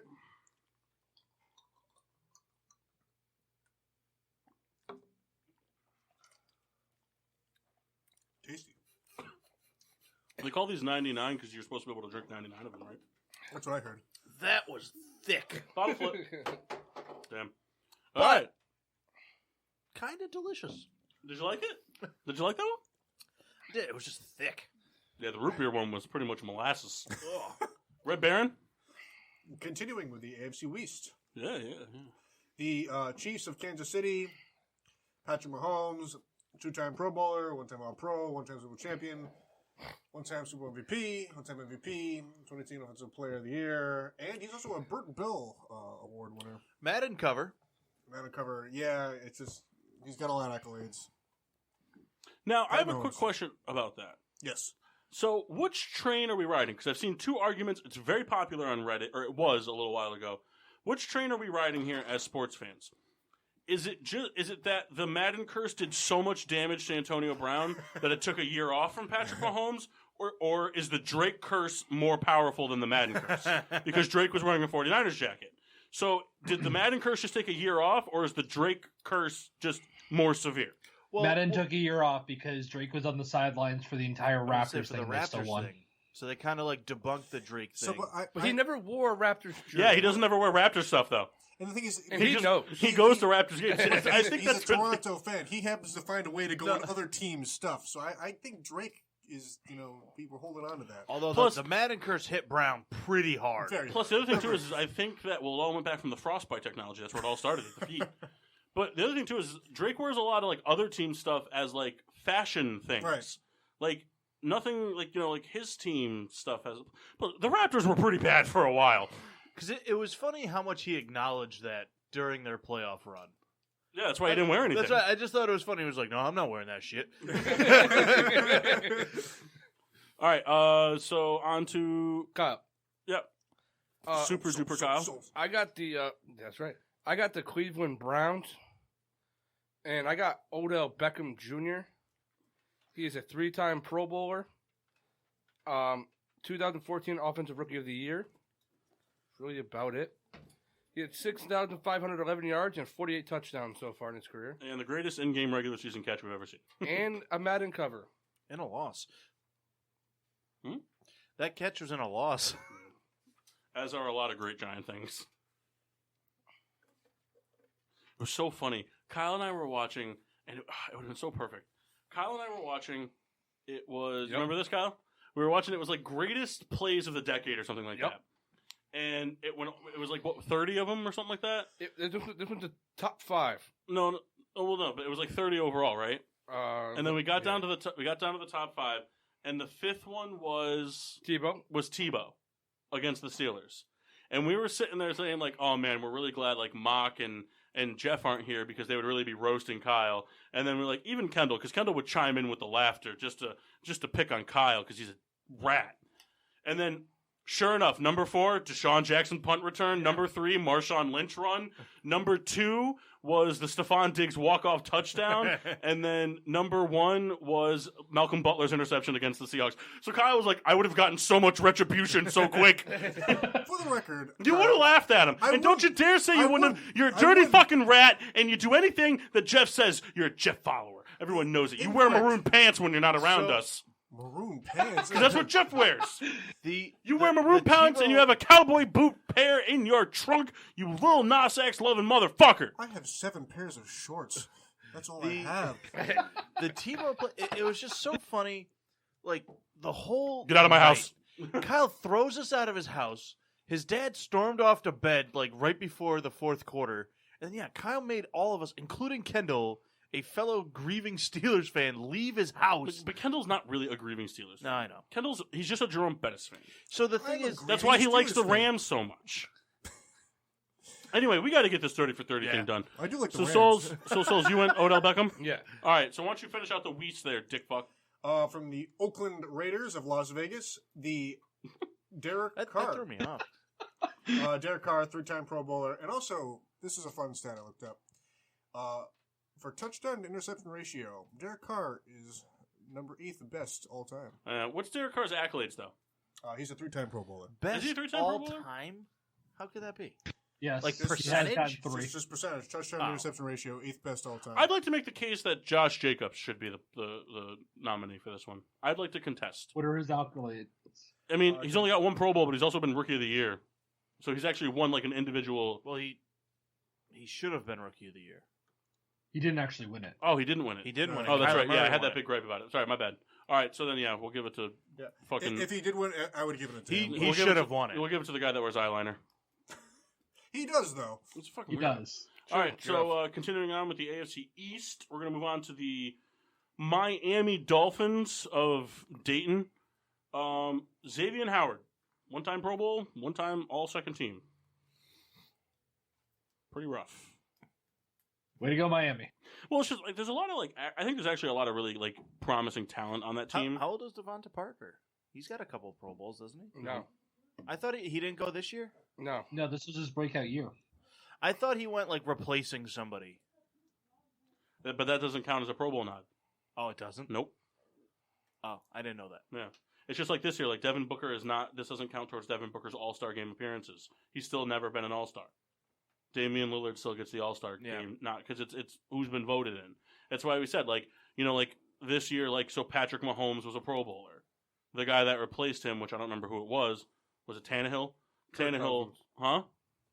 Kirk Cousins. No, that Kirk Cousins doesn't play in the same conference. Yes, it is. No, he doesn't. So take another nip. God, yes, he does. Take another nip. Hey, man, if you're wrong, Prove just it. ride it. I think it was Tannehill, right? It had to have been Tannehill. Who were Probably. Who were the AFC quarterbacks? It was Tannehill, Lamar Jackson. Was it really Tannehill?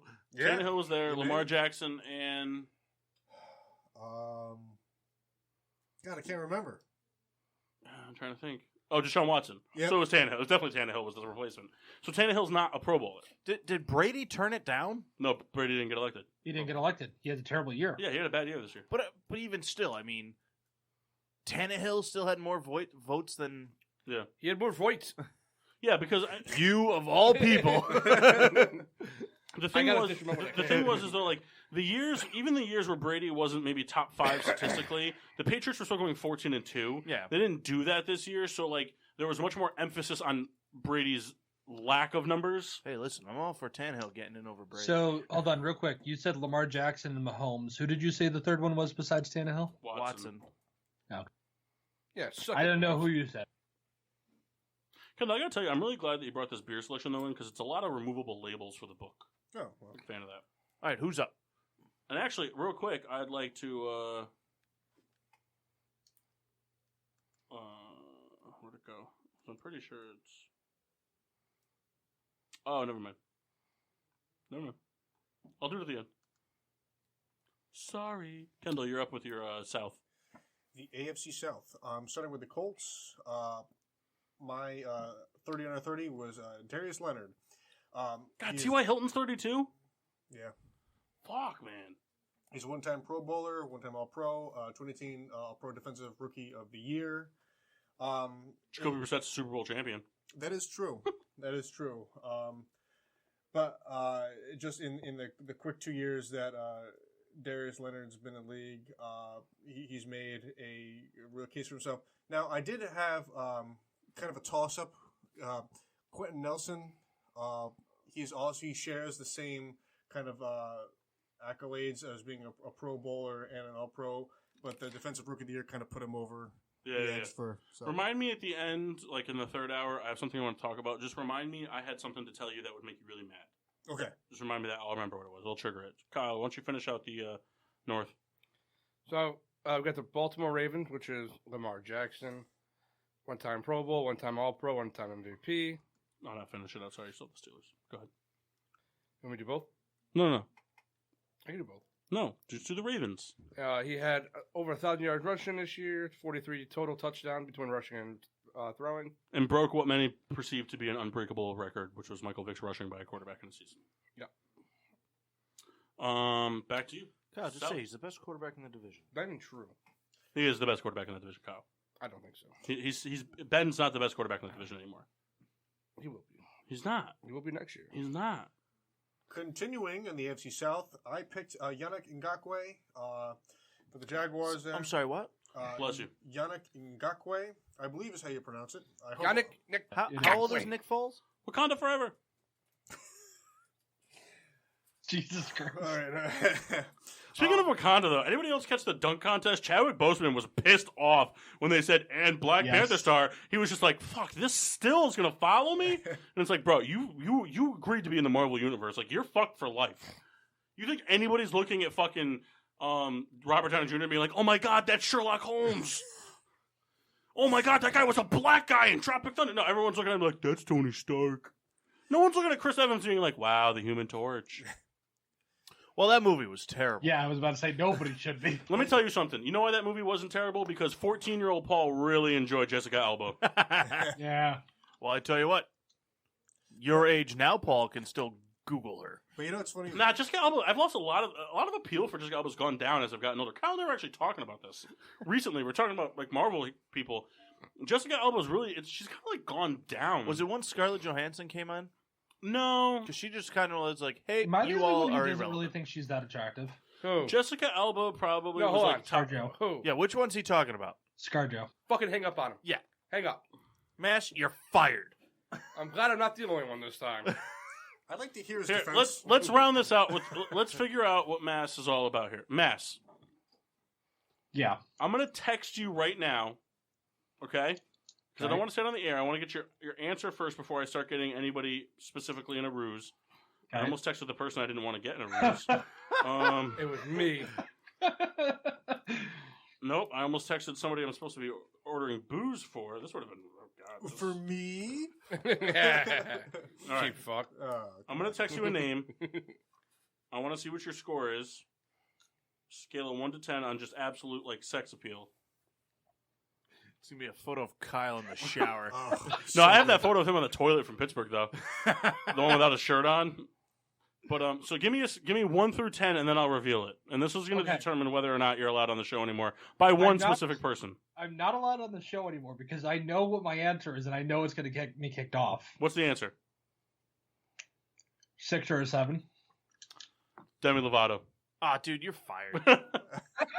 Now, hold on. You can redeem yourself by also pissing off the same person. What do you rate Meghan Trainor? No. Yeah, okay. Because Mark's an idiot. It's an acquired taste. It's an acquired taste. I mean, I get it. I don't drink white wine. I feel like if we put Meghan Trainor, I feel like But I feel like if we put Meghan Trainor in a state trooper's uniform. I don't drink white wine often. Now, Mark, would if Scarlett Johansson showed up in a state trooper's uniform, would that get the gears going? We gotta move along. All about the bass. Could you imagine if got a dick's out of zipper. I would just say, could you imagine though if like that person's whole career path was based off of a fetish? That'd be so hilarious if someone took a grueling, physically damaging career path just for a fetish. Yeah. I need the authentic outfit. I can't deal with these dollar store things. It's funny. Let's go into more detail with Maki. No, I'm just kidding. All right, so where do we finish off? Yannick Ngakoue, one-time Pro Bowler.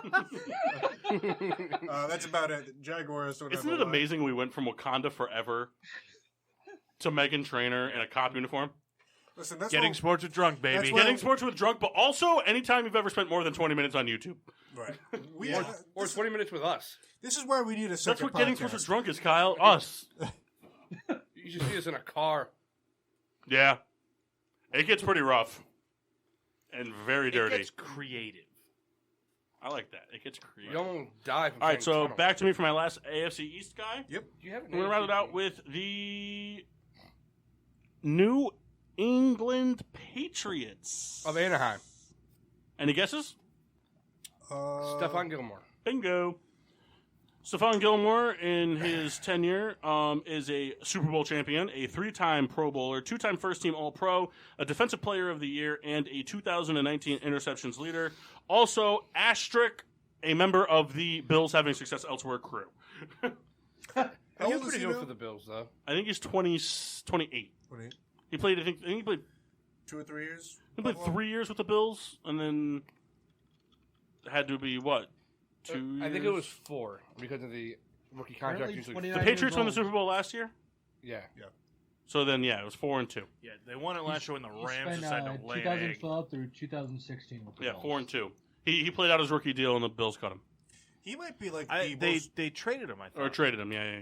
he might be the most decorated Bill doing successful elsewhere. Why would you trade him to the Patriots? No, they didn't trade him. He was a free agent. Still. I think because he wasn't a first-round pick, so they didn't have the 5th-year exercise option I on thought he him. was. No, not true. He was first round. They declined to Oh, sign so they him. just He was- declined the 5th-year option. So they're Yeah. fucking stupid. No, they're not stupid. I hate that. Why are they stupid? But he was good enough there to get the 5th. Really? He had 1 Pro Bowl in 4 years. Doesn't mean anything. He had 1 Pro Bowl in 4 years, and he It means never he wasn't targeted. he so never gets had the more than. stats. But he never had more. But what do you mean he Like wasn't he's targeted? a Buffalo corner. Nobody's gonna vote with Buffalo cornering. That's how that makes sense. What? Exactly. Because No one's gonna what? Attack a Buffalo corner? no one's gonna vote a Buffalo corner into the Pro Bowl. That's not true. For the Tre'Davious most part- White got voted in. Yeah, but for the most part, back in 4 or 5 years ago, Buffalo was nothing, so they didn't really have any votes. But if you put up the stats to do it, they will. Jarius Byrd got voted in time and again And he as a also had Buffalo Bills. success in New England because they had other good corners. So they But God, I Jarius forgot Byrd, about- but I Jarius forgot Byrd got about voted in as a Byrd. Bill, and they were awful. They were god awful, He's a and he safety. was a safety that didn't put up the statistics that Tre'Davious White was putting up. he was a I tackle. forgot about Jarius Byrd. Yeah, because he fucking died after he left there. So did T.J. Ward after he fucking left Cleveland. Both those safeties, they were considered. It was a constant competition of 1 and 2 in the NFL, and they both. TJ was good in Denver. Not really. Yeah. No, not really. He benefited from good corners. He had a lot of overthrown bullshit coverage picks. All his success in Denver was based off of great cornerback coverage. And the minute that those corners were gone, he got exposed and got cut and then died. I stand by entirely that Buffalo, time and time again, had these talented players that they didn't sign or whatever. Buffalo went through a rough stretch from 2005 to 2000. We'll call it 15. Went through a rough stretch where they didn't believe in their talent of players. They didn't believe in their evaluation of players. Right, Marshawn Lynch, it goes on and on and on. They let him go, and then they had nothing to show for it. What's your view on J.P. Lossman? J.P. Lossman? Did they do the right thing there? Well, All right. They got a contract. Move on, because we only got like 20 minutes left. We still got to do a whole other conference. All right, Tennessee Titans. I chose Kevin Byard. He's a safety for the Titans. Good for you. One-time Pro Bowler, one-time All-Star. Also an interception leader, tied interception leader in 2017. I can't remember who he shared that title with. 17. But he didn't have it alone. They both had 8 interceptions. Well, that was like this year. Tre'Davious White and He's Stephon very Gilmore. good. But you know, and I was looking at some stats for Byard, and just because he's a safety, the numbers are kind of. It's like you hear the numbers like it's whatever. But we talked about it before, dude. Safety numbers don't mean like. Right, it's skewed. It's skewed. Yeah. So for his career, basically, he has half of the passes to him have been deflected. Yeah. So, I mean, for what it's worth, that's pretty good for a guy who's not, covering a receiver I think time to time. he's that next tier safety. Right. He's that next generation of safety where it's a safety that he's really a corner. Right. He's really a corner that can do everything. And when you have a corner that can do everything, it's better to let him sit back and be an occasional blitzer than to put him up front and have him be a regular blitzer. Because we've seen a lot of those corners, they're short-lived when they're good at blitzing. They're short-lived. Yeah, and it's funny. I'm sorry, Rick. I'll shut up. God. This year, his numbers were technically worse, but I feel like this year was the year he was finally recognized. Hey, this guy is the real deal. Because you got paid. Well, that doesn't He matter. tied Darius Slay the year that he.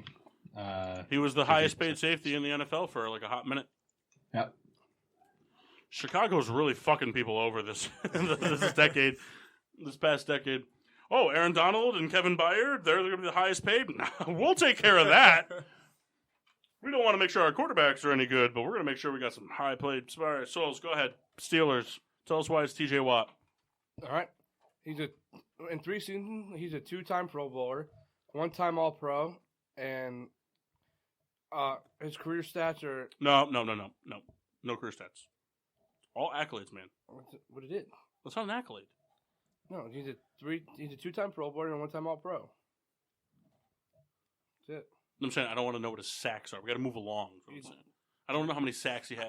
No one's gonna disagree with you, Kyle. 34 and a half. He's amazing. In 3 seasons. It's above average. Good. Pretty good. Good ball player. I like Pretty it. good for a young guy. All right, back to me. Yeah. Closing Are you out. done?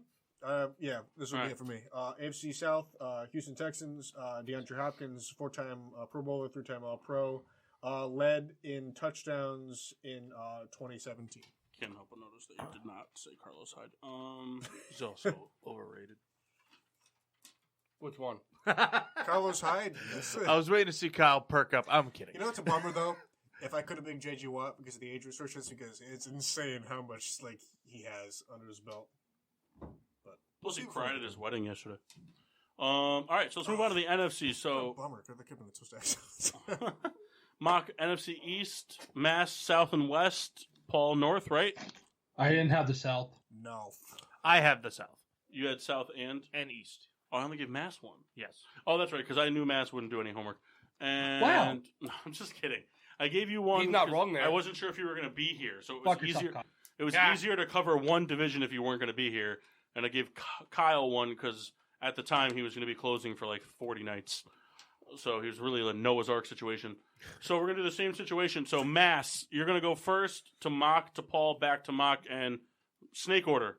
So lead it off, Massey. All right, so I had the NFC West. I start with the Arizona Cardinals. I picked Chandler Jones, who is 29 years old. He is a Super Bowl champion the 2015 season. He's a 3-time Pro Bowler, 2-time first-team All-Pro, and led the NFL in sacks in 2017. And never understood why the Patriots traded him. I'd like to contest Larry Fitzgerald. He's ageless. Right. Fair. Did Chandler Jones ask for more money? Yeah. That's why they traded him. Yep. And Bill was like, rah, rah, rah. He fucking deserves it, but whatever. Mock? Oh, he's good, but So I'm gonna just go ahead and get my homer pick out of the way. Nice. Um, Tell us why you like the Eagles so much. ugh. So for the Don't New say York that, Grant. Giants, I put Saquon Barkley because for the guys under 30, he's That's the only- about it. Yeah, I mean he's got one Pro Bowl and he was the Offensive Player of the Year, Rookie of the Year, sorry, in 2018. Well, hold on. Daniel Jones impressed a lot of people and led the league in fumbles. Could you give me your kicker stats real quick? Oh, we talking Rojas? Yeah. Last year real good, or sorry, 2 years ago real good. Last year should have cut him. I just think you should put the stats side No, by no, side. no. He was bad the first year. Really good. No, last I year. said 2 years ago. No, last year he was bad. Yeah, 2019 he was terrible. 2018 I'm he saying, was like, really I'm saying, good. Like you know what I mean. I know what you mean, but you said it wrong. Go fuck yourself, eh? Regardless, Rojas should have been the pick. But no, I mean for the guys under 30 on the Giants, it's Saquon Barkley. Next, bless you, Thank you. Kyle, Nope, me. Paul. From I'm the done. Detroit Lions. Ooh. So, for this one, I'm kind of at a standstill. I'm torn between two. And Is it because there's not many accolades? No. It's just like one guy has significantly less accolades, but they're much bigger accolades. You know what I'm saying? Well, just get the two. So Darius Slay, 3-time Pro Bowler, 1-time All-Pro, Is he 29? and he was the 2017 INT co-leader with Byard. But then my second one was Trey Flowers, Yeah. 2-time Super Bowl champion, and then I a think- second team. I think that wins. See, I don't know though, because Darius Slay, like, So, it's one of those things. It's like the homegrown guy versus the guy who kind of like, hey, he came Oh, he's over Oh, being with. traded this year. I'm going to give it to Darius Slay. I'm going to say Darius Slay just because 3-time Pro Bowl and a first-team All-Pro. It's much harder to be a first-team All-Pro than it is to be a second-team All-Pro. To lead the league in interceptions at any time is very impressive. And, Trey Flowers never made it to a Pro Bowl. So, I mean, that just kind of goes to show you that he was more of a cog in the wheel of the New England machine I versus agree. That's a versus good- an outstanding component of it. He was very good there, but he wasn't, he wasn't the difference maker like the defenses we saw in the early 2000s. So I'm going to give it to Darius Slay. Back to Mark. All right. The next team I had is the Dallas Cowboys, and I chose offensive guard Zach Martin. He is a 6-time Pro Bowler, 4-time All-Pro lineman.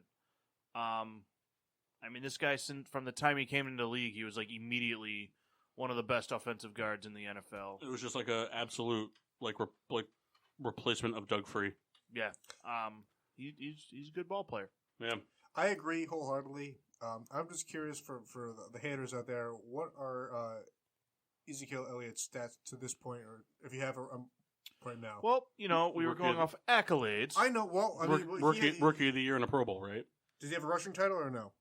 I think he does. Well, I'm not He saying got it last year. So, I was No, he thinking- didn't. I was- he doesn't. He doesn't have a He doesn't rushing have title. any- okay. No, Does he Chubb not? Chubb had Last year was Barkley. Henry and then Barkley the year before. That's Yeah. right. Okay. So he's a 3-time Pro Bowler with 1 All-Pro. Okay. Well, then it doesn't even matter at this point. I agree wholeheartedly. Well, it didn't matter before, but all right. No, it doesn't matter. Oh well, all the way. Mass? San Francisco 49ers, I picked George Kittle. Just say for the- Kaepernick and be done with it. Kaepernick, done. George Kittle, 26 years old, 2-time Pro Bowler, 1-time first team All Pro, and I believe it was last year set the single season record for receiving yards by a tight end. Yeah. Yeah. Like that. No, he's good. He's a good ball player. I mean, you have What he's a lot backing of- down low ain't little. It all ties back. It's like a good stand-up routine. All right, next. Ooh, I hope that's a bad beer review. Is it going to be a bad beer review? It's whatever. Is it kind of like an Orange Julius from Dairy Queen? You never had that, have you? I hope not, because those are kind of delicious. I don't think I've ever had one. I can't think of the time I had They're one. bad. Whose pick? Is it You. Oh, I'm back up. So I have the Philadelphia Eagles, and I have offensive tackle Lane Johnson. Oh, yeah.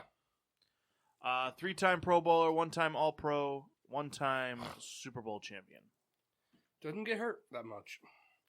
And he's another one. I mean, it seems I don't have the age. Hold on, should be right. He's 29. Like he's about to be 30. So I mean, this guy's been around for a long time, and he's just been that constant like figure piece in their offensive line. Yeah, I tiptoed that line very hard. Chandler Jones is literally 8 days away from turning 30. Good thing we didn't do football next week. No, it still would have been good because that's 7 days Well, a away. week after. Well, let's keep that ball rolling with the Green Bay Packers for David Bacchiardi. 2-time Pro Bowler, 1-time first team, 3-time second team. Offensive line train rolling. Now, I know what a lot of people are thinking. Devontae Adams, Blake Martinez. No Pro Bowls between any of them. Devontae Adams doesn't have a Pro Bowl. Nah. This Wow. year. Subbing. Was he? I don't know. I don't think so. I think I looked it up. I don't think he has a Pro Bowl. I'll look it up again. Hold on. But even if he does, it's still not going to compete with the rest of those accolades. No, it's not. I'm surprised to hear that. I mean, really, why would he have it this year? He had a really down year this year. It would have been last year, if anything. Never mind. He's a three-time Pro Bowler. But still, 3-time Pro Bowler. Didn't make any first team or second teams or anything like that. David Bacchiardi. You know, I thought Devontae Adams had a lot more yards than he finished with. No, he was hurt for a while. I'm looking and at the it, he offense, missed the offense 4 really games. wasn't anything to brag about this year for the Packers. To be honest, it was Aaron Jones Yeah, the on running select, game. but on select days. It's not like Aaron Jones killed it every game. Right. He didn't. I don't have a problem with the Bakhtiari pick. Adams, No, me neither. Adams is No, and flashing Blake Martinez has as an accolade is he led the league in tackles 1 year. No Pro Yeah. Bowls, nothing. No All Pros, nothing. It's fine with me. He's ugly. Back to you, Muck. It's me. Wrap out that NFC East, baby. So I have the Washington Redskins. And I went What ahead. the fuck is that noise? Is it? I went ahead and chose Landon Collins. Boo. That's It's fine. pretty much the only person worth picking. No, I know. I just- I mean, just- 3-time Pro Bowler, 1-time All Pro.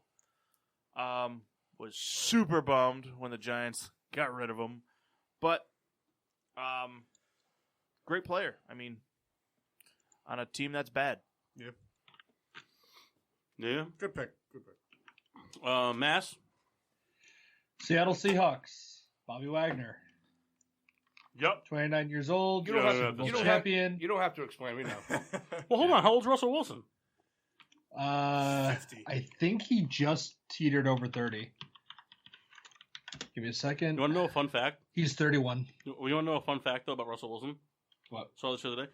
You know that Russell Wilson in his entire career, when it's all said and done so far, has never received a single vote for MVP? Really? Wow. Not a single one. Not a single vote. Never wow. received a vote for MVP. Which is just wrong. And just absolutely, in my opinion, just bolsters the case as the most underrated player maybe in NFL history. To not even get a nod as an MVP from one person. Yeah. After some of the shit he's done for that team. And You remember, mean like keeping them in anything and everything for 2 remember, years? Yeah. he came in and beat out Matt Flynn for that starting job. Dude, that guy was supposed to start for 9 teams. We were supposed to start. But yeah, like, Bobby Wagner's just, I mean, the guy. Madden said it best. And, it's funny to quote a video game, but Madden really said it best when they do those X Factor things on the loading screens. And it's, if Bobby Wagner gets his hands on you, the play's done. Yeah. He doesn't miss tackles. I think it was in 2018, I think he had like 100 and like, I think he had like something like 120 something tackles or something like that. No missed tackles. Yeah, it's insane. He's led the league in tackles twice. He's insane. The guy is an absolute beast. He should Mock, be a- I know. why don't you move on to the NFC he should be a South there? Steeler. all right, I will start with the Tampa Bay Bucks. James Winston. Bucks. Mike Evans. No, wait. Jameis Winston's the only quarterback ever to go 30 and 30. And we're doing a 30 under 30. Perfect. Yeah, It fits. but he's a thief. I chose Mike Evans. He's Oh, crap. 3-time Pro So Bowler. I mean, in my opinion, the most dynamic player on that team. Yeah, except when you have him in fantasy.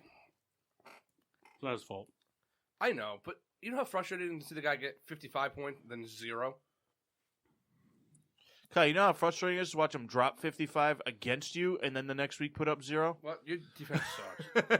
Mike Evans is the third best receiver in football right now, in my opinion.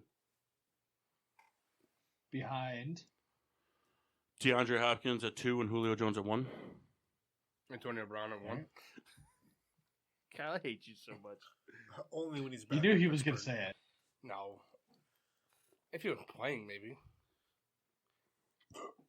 Who's got the Stupid next question. team? Is Antonio getting to the Hall? Yeah. He's gonna butter everybody up. And get Well, back that's a in. different discussion. We got time to kill. Or we don't Alright. have time to kill. Blah, blah, blah, blah, blah. Minnesota Vikings, Xavier Woods, 3-time Pro Bowler. There you go. Yeah, agreed. Guy already underwhelming on his big contract. Yeah. Yeah, but Adam Thielen only has 1 Pro Bowl, and Stephon Diggs has none. Wow. Which is just... And both those guys were less good this year than they were previous. That's the problem when you have 2 absolutely dynamic Yeah. receivers. Is your stats aren't as dominant. Yeah, their big year was All the it takes. previous I year. mean, look at this. Look. I mean, granted, they both had down years, but even if they both put up the years that they're capable of putting up in a split role offense type of deal, all it takes is somebody like a Chris Godwin to come in and ruin that for you for a Pro Bowl nod. Yeah. I don't think we'll see that split. Breakout receivers happen every year. Yeah. And when you have that split perfect 1-2 combo that are both ones, it gets hurt. Your stats get hurt. Not that, and the only reason that I think it annoys a player like Stephon Diggs, who's been vocal about it this past year, is because they're not winning. Right. Have they paid them both? I don't know if Thielen's under big money. Stephon Diggs, I think they paid. I know Diggs they paid. I'll look it up. Did they? I don't think Diggs got paid. I thought they paid. I thought it was somewhere like 14 a year or something like I'll look that. it up. I'll look it up. Am I next? Yes. I have the Carolina Panthers. Yeah, one guy. That's it. Went ahead and chose Kyle Allen. Good Perfect. choice. Well, hold on. He plays That's not NFL true. football. It's only one guy for one reason. Because he's the entire offense? No, because Luke Kuechly retired. It Oh, would have been yeah. Luke Kuechly. Yeah. Oh, absolutely. There's no, I don't give a shit what anybody says. It's not Christian McCaffrey if Luke Kuechly still. Oh, absolutely, absolutely. But unfortunately, he right. wound No. up- I'm just saying. That's the only reason it's Christian McCaffrey. I'm Yeah. telling you that right now. I agree with you. But McCaffrey, 1-time Pro Bowl, 1-time All Pro. Giving the white guy running back good name. Yeah. But no, I mean, this kid is beyond He's dynamic. something. Different. He's yeah. But other than that, I mean, there's not much happening. I'm just happy on that he has to team. face the Saints twice a year. Mass, go ahead. All right, finishing it off, I got the Rams. Yeah, Aaron we already know Donald. who it is.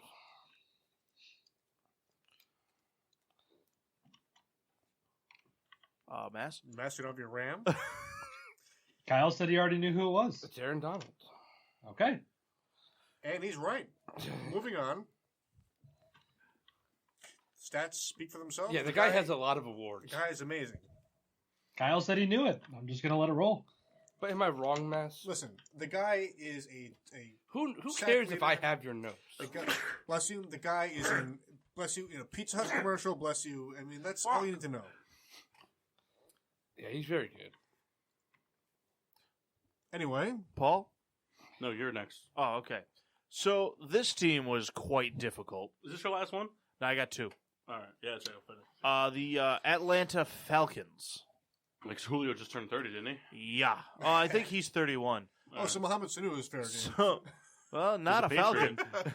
Doesn't matter. So I chose this 2-time Pro Bowler, Bless you. Devonta Freeman. Fuck! Who might get cut? Well, as of the date of recording, he is the best Falcon under 30 years old. It would be Keanu O'Neal if he didn't get fucking hurt.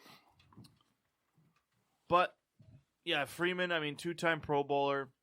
He's been in the league since 2014, and he's got just about 4,000 yards. Paul, 900,000 points to get to college. For who? Devonta Freeman.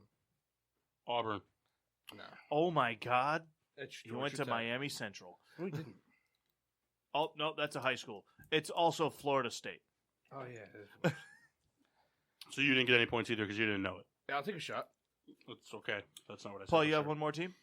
Yeah, Chicago Bears, Khalil Mack. No.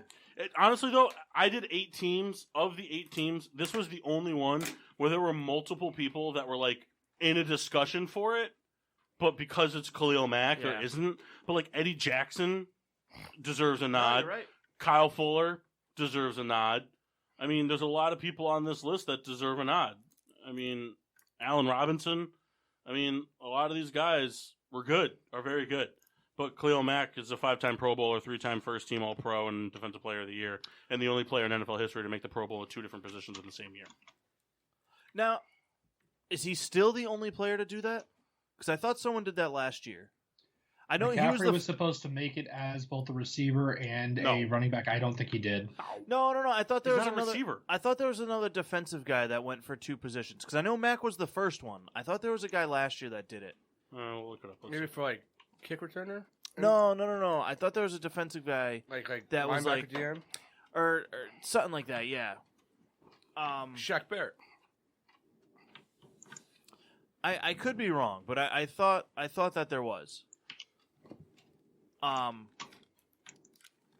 While you look for it, I'll do my last team, the New Orleans Saints. I see it, and it's a very good pick. And I mean, for as far as under 30, Taysom Hill. as far as under 30, I mean the only real route you can go is Michael Thomas. How old is Cam Jordan?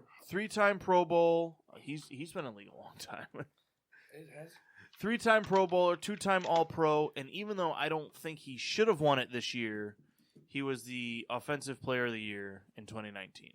So Christian McCaffrey made the All-Pro team in 2 positions as a running back and a top flex. Maybe that's what I could have sworn there was a guy that went to the Pro Bowl for 2 positions. I could be wrong. Maybe that's what I'm thinking of. I think that's the only time I've ever heard that ever happening was Khalil Mack made it as a Mack. defensive end and an outside linebacker. Only time I can ever think of that. I don't see anything mass, and maybe if you want to look on the break, see what you can find. No, McCaffrey. That McCaffrey thing is what I was thinking of. Yeah, I don't think so. So, all right, but I like it. I like it. All right, real quick, just because Kyle ran to the bathroom, we were talking about it earlier. Talking about Stephon Diggs and Adam Thielen's payday type of deal. Yep. So Stephon Diggs is under contract until 2024. So he's currently receiving a 5-year, $72 million deal at an average of 14.4 a season. Adam Thielen is under contract till 2025 with a player or a team option, I guess, on that 5th year. So he's serving a 4-year, $64.2 million a year, averaging $16 million a year. So they both got paid. They both got paid.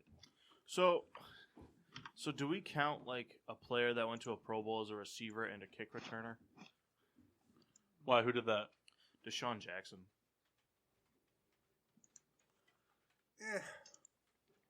I don't know.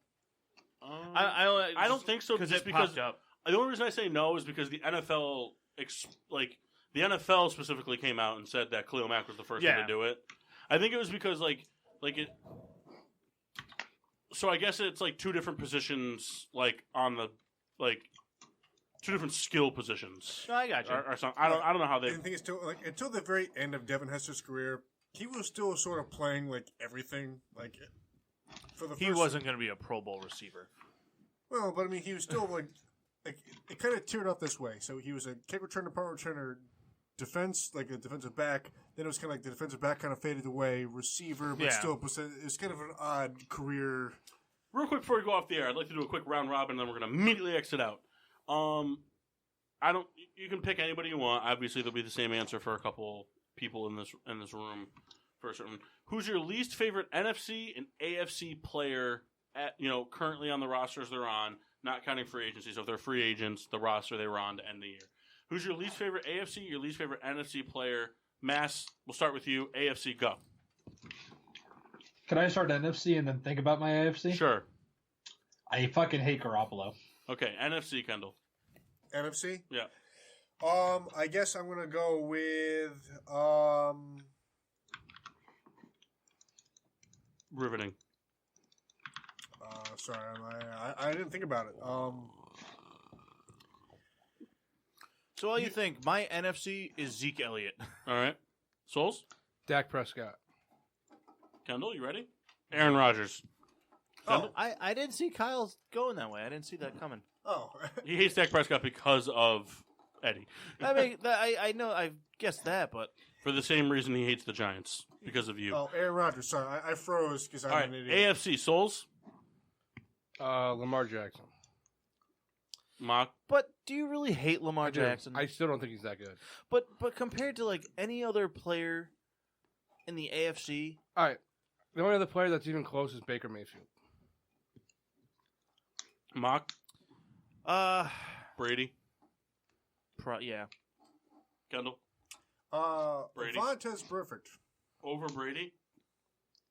Yeah, you know why? Because who cares? Because you're trying to make someone think that you're not a Patriots fan for once? Because who cares? Mass? Who cares about Brady? I don't really have anybody in the Just AFC pick right somebody. Jesus. now. All right, fuck. Stephon Gilmore. All right. Tyrann Mathieu. No, interesting. Really? I hate him so much. Why? First of all, he looks like that 6'9" guy that's in jail. Takashi 6. He looks just like him. And I've he's just never made that he's just- connection until now. he does, but he's also just such a shit talker for somebody that, like, realistic. Like, he's one of those guys, like, you don't talk about it as much on defense as you do on offense. Like, there's a lot of guys that have, like, huge games offensively for 2 or 3 games in a row, and then don't do anything for 4 games, and then blow back up, and then don't do anything. You see it all the time. But, like, that's Tyrann Mathieu. Like, he will have an interception, 3 pass breakups, and a forced fumble or a sack, and then he'll be burned for 4 straight games. But he's regarded as, like, the best safety in the AFC. His Cardinals days were his best, and then it was Houston next, right? It was Yeah, Houston, and and then it was kind of like whatever. He was And it's like underwhelming. everyone's like ready to crown him as this like amazing secondary player, and it's like when You know what? you're somebody It's a that name. That's it. it's not even that it's a name. It's just that when you're somebody that can play at the caliber that you can on really at the end of the day a mediocre defense, you should stand out. It shouldn't be, you know what I'm saying though. It'd be like if Khalil Mack was playing on the Bengals defense. Like, I'm sorry, but if Khalil Mack wasn't putting up 30 sacks, I would be kind of You're doing it disappointed. wrong. Like, you know what I'm saying? It's just like the Kansas City Chiefs' defense is not anything to write home about. They're good. It's like, a serviceable good enough. defense. It's a serviceable defense. That's what it is. So you expect the Tyrann Mathieu of the world and that defense to excel. And he did flakily. I hate Tyrann Mathieu. I hope he All right. gets... I honestly hope that he stubs his pinky toe into his foot. Like, it goes in his foot. Ooh. And he has to have surgery Do to you have hate it him removed. more than you hated Suggs? Oh, yeah. Because you hated Suggs. I just hated Suggs because you could see so much gum. Get a dentist, baby. We'll be back on the other side of the break on the PPRN Radio Network. And now, back to getting sports with Drunk on the PPRN Radio Network. Welcome back to Getting Sports with Drunk live on the PPRN Radio Network. Assholes, all of them. So Yep. yeah, we're back here live, and this is gonna kind of just, I feel like a hodgepodge hour. I mean, I kind of like when we do the hodgepodge hours, just kind of like a what's on the mind, Yeah. type of deal. I don't know if anyone has anything to talk about. Unless, or Kyle, actually, you had something you want to talk about. I do. Why don't you go ahead? So if Hey. you could pull, Why don't Mass, you there? Mass? Yes. Okay. Okay. Hey, you got some stuff to deal, don't you? In a bucket? What? Stuff that comes in a bucket. Oh, no, sorry, Mass. Well, the Souls does. Hey, you should just real quick. You got These, cinnamon, I'll Ken? review this beer, but you should take. Do you have more of these at home? I got a lot. You should take a 4-pack of this and give it to a certain soon-to-be father-in-law. Father's Day gift or something, just because of the name. Yeah, it's a clever name. I didn't Right, know Rebecca? that. Just the name. Yeah. I Paul, agree do you with want that. one? What flavors we're dealing with? Whenever you want. All right, Kyle. No, Kyle. So whatever you come up I with, want you to got. pick up the bucket. Pick it up. I got it in my lap. All right, Mock, close your eyes, reach into the bucket, and just pick one out. Ooh, That's Kyle's dick. best. All right, that's it. Good. Just don't look at it. Throw it over. Yo, great throw. No, Damn it. Did you get the original? One I didn't The want. original. You got cinnamon. No, pineapple. Oh, I knew there wasn't any more cinnamon. I read the cat. There's only one cinnamon. I don't like. I hate pineapple. Yeah, pineapple's terrible. Yeah. Is the peaches still in there? I have one right here. Trade. I don't accept. You like pineapple. Don't. You like pineapple. You're Madden your rejects dad's- that trade. You're your dad's kid. Kyle threw that high inside. I know. Threw him the high cheese. It's like, hey, adjust. That's why I play so much better, like, intoxicated, because I don't feel my arm. Kyle, you don't So I throw gotta say- harder. That's how he threw a no-hitter when he was 13. He's 15. fucked up. You got something on your face. So wait, But it's like way over here. What? Other side. are there no more nips? I'm about to make a peach We have a boilermaker. lot more. Well, I'm over here. I'm waiting. You just got one. I did not. It's right there. Oh, I was. Oh, it's the cinnamon one. Ooh, thank you, Kyle. Sorry, my bad. I was supposed to have to catch it and then miss it. Ooh.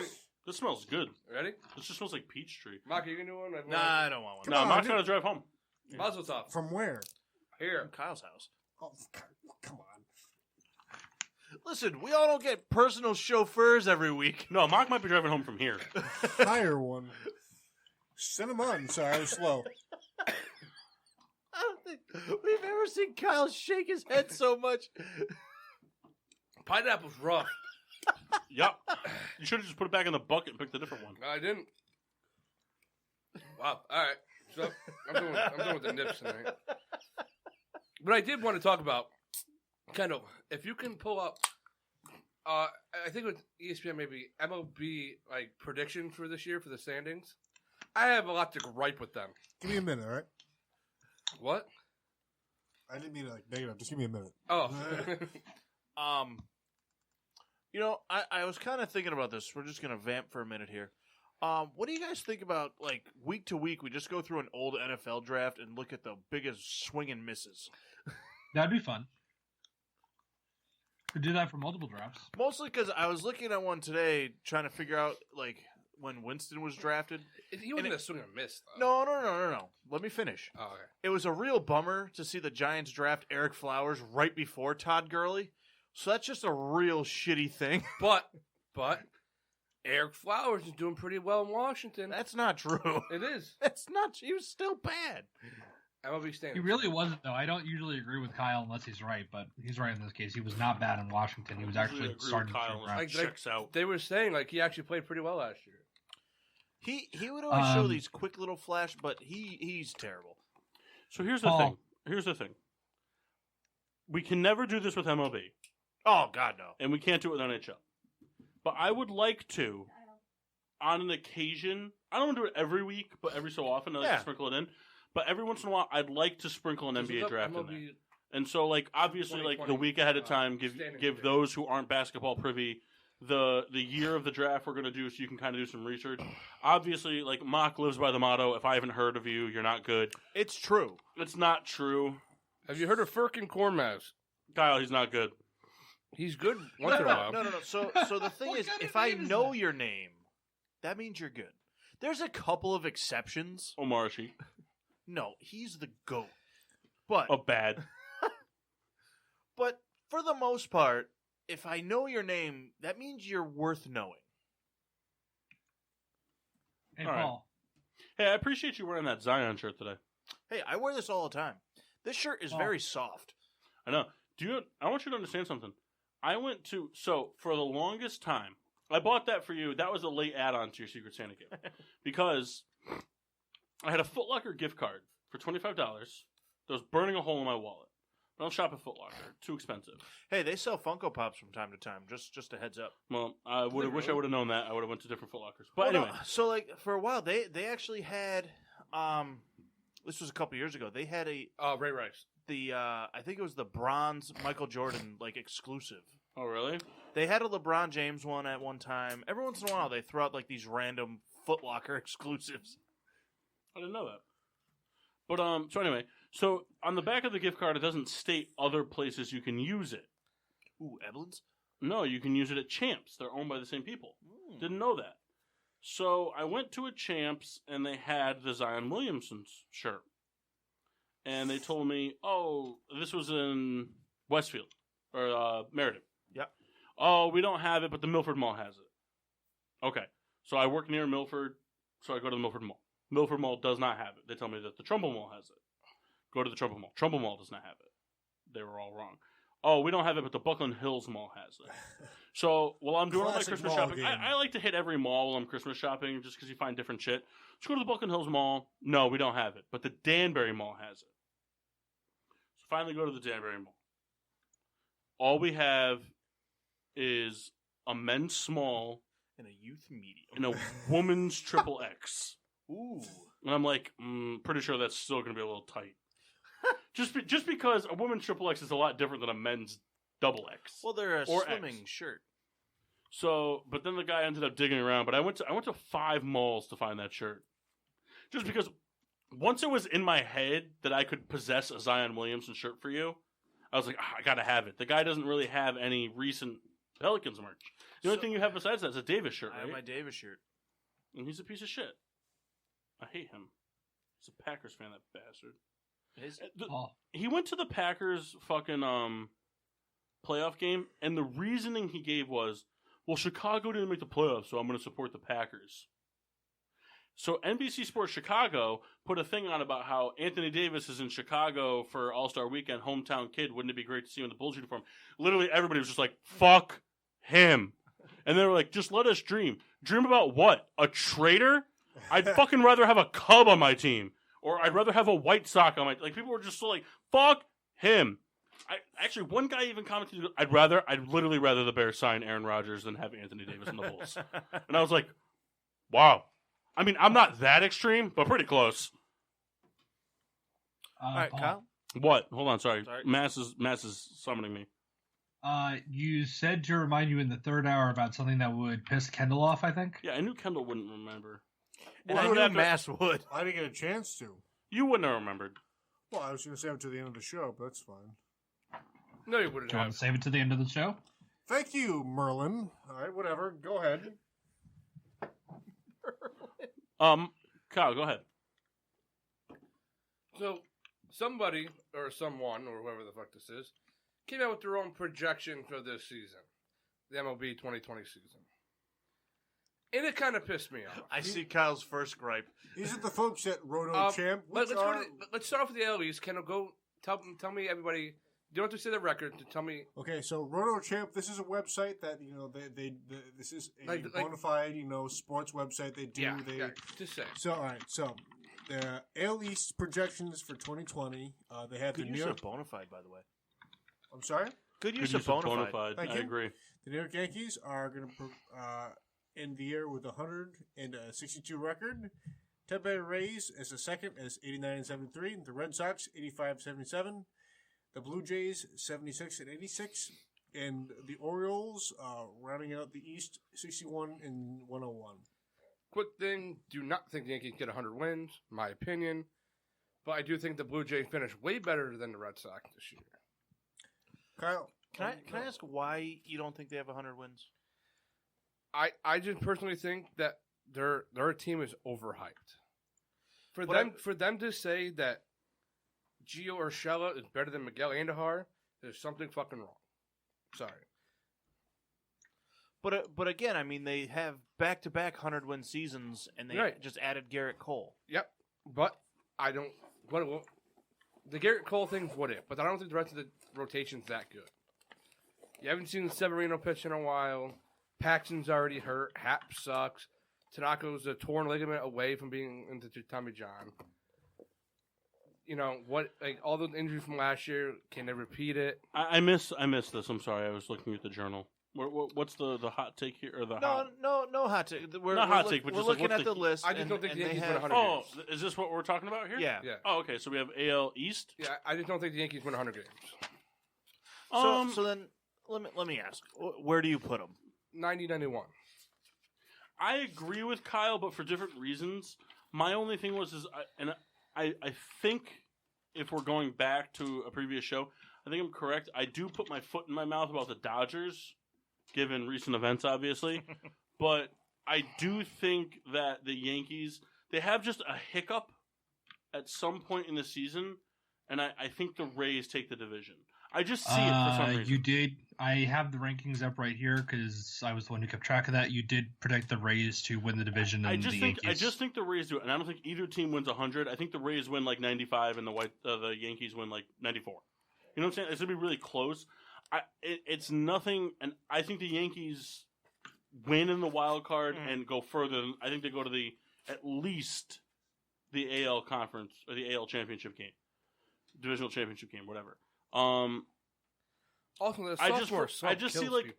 I see like a hiccup for the Yankees. I don't know why. I just in my gut, I feel a hiccup for the Yankees when the Rays are hot. Like kind of like all the chips fall as they may kind of deal. But again, it's like a 1-2 game stretch. But I think the Yankees definitely 95. Sophomore slump for who, Kyle? Gleyber Torres. You're starting shortstop. Defensively and offensively. Isn't this his third year? Not really. Mark, do you have any of those shot glasses down there? Yes. Can I have one, please? Thank you. I don't think it's in third season. I think it's his second. I could be, I thought this upcoming one was his third. I could be wrong.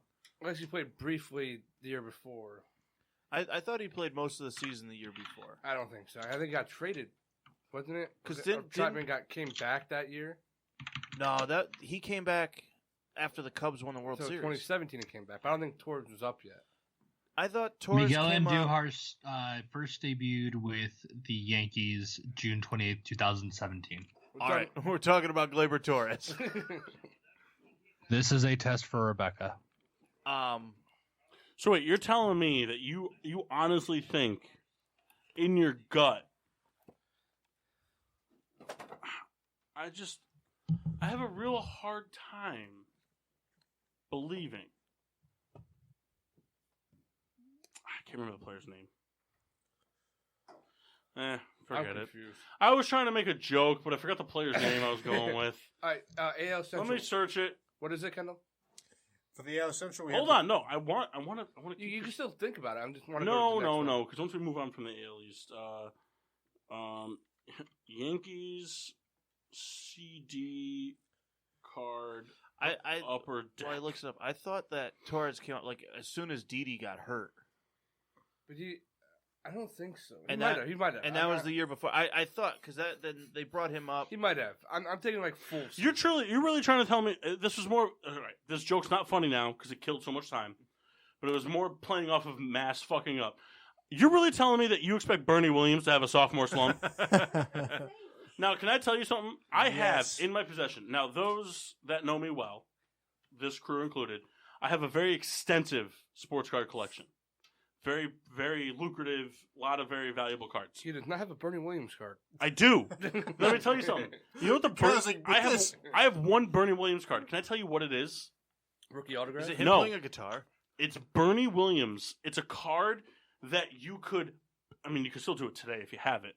But back in the day when this was more prominent, it was 2006, I think. Does that check out? Bernie Williams, 2006? It might have been towards the end. Yeah, So 2004, maybe? somewhere around there. yeah. All right, I think it was Mark, early yeah. 2000s. It is... Do you remember when you used to have a desktop computer? Yeah. Of course. And you would push the CD tray? Yeah. And it would open up for the CD? Backyard baseball was in it. In the CD tray, under the normal CD part, was a smaller disc spot. Yeah. Floppy disk. No. Floppy disk went in a different spot. It was almost like a Fucking microdisc. GameCube disc. Right. Almost. I have a Bernie Williams GameCube disc card that you can put in the computer, It was its own entity. and you push it in, and it loads up Bernie Williams highlights from that year. Really? It's worth like $380. It was Now it's probably worth less specialized because nobody has that technology. But it was incredible. I remember when I got it, I was like, oh, "This is so great! Who's this guy?" I put it in, and I was like, "This guy kind of sucks." Bernie Williams was good. I hate Bernie Williams. AL Central? He's the worst musician ever. Agreed. For Roto Champ, the AL Central includes the Twins leading with 92 wins and 70 losses. Cleveland at 86 and 76. The White Sox at 82 and 80. The Tigers 67 and 95, and the Royals taking out at 65 and 97. One second. Come on, My man. gripe. This is my division. I should be able to go first. All right, go ahead. All right. I have two gripes. One, Kansas City wins less than 60 games. Second gripe, I think that the Minnesota, Cleveland, Chicago thing, I think it goes Minnesota, Chicago, Cleveland, but I think it's way closer than that. I don't think it's 93 to 82. I think we're talking more 92, 88.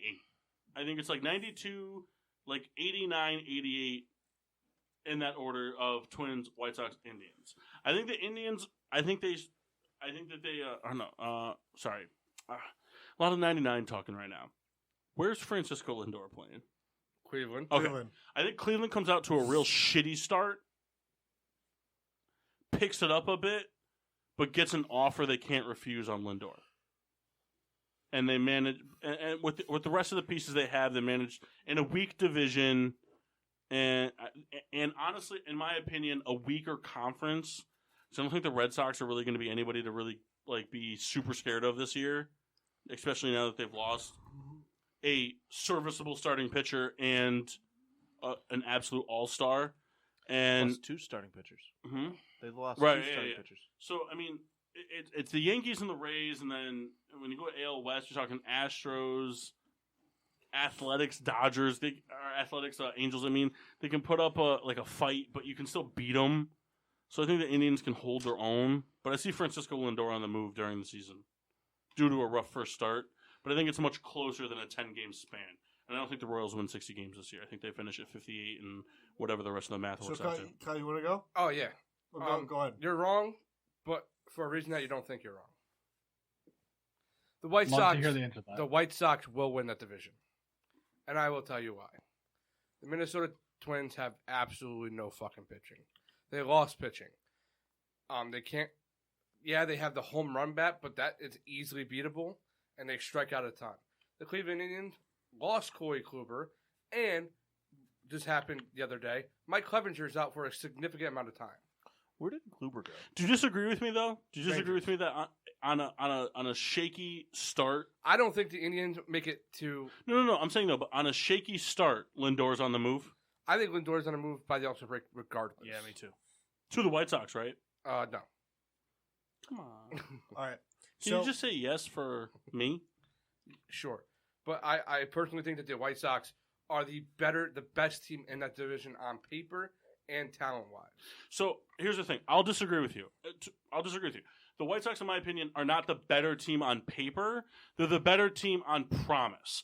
They're coming off of 2 of the top 3 batting titles in the MLB with Moncada at 3 and Anderson at 1.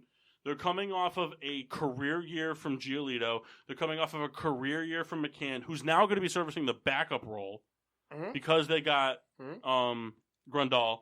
And they're going to have depth at the catcher position and the bench position for the first time in a long time because they're going to be – I don't know what they're going to do yet, but as a lefty with power, there's a lot of questions mark. Do you let Collins catch regularly in the minors, or do you let him be a lefty off the bench? Now, in my opinion, correct me if I'm wrong, but in my opinion, pinch hitting is the hardest thing to do in baseball.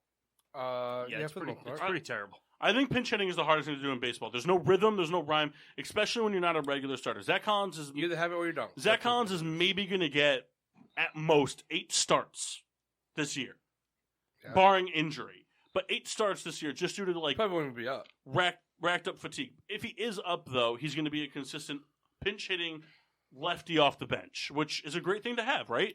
Having a lefty off the bench in a pinch hitting situation that can hit for power, that's a great thing to have. But my thing is the White Sox, it's gonna, for me, to write them in as division champions, I need to see what they're gonna do in the first 30 games. And that is coming off of, is Anderson still gonna be hitting at the level he was hitting? Is Moncada still gonna be hitting at the level he was hitting? Does Elhoy take that next step as a defender in the outfield?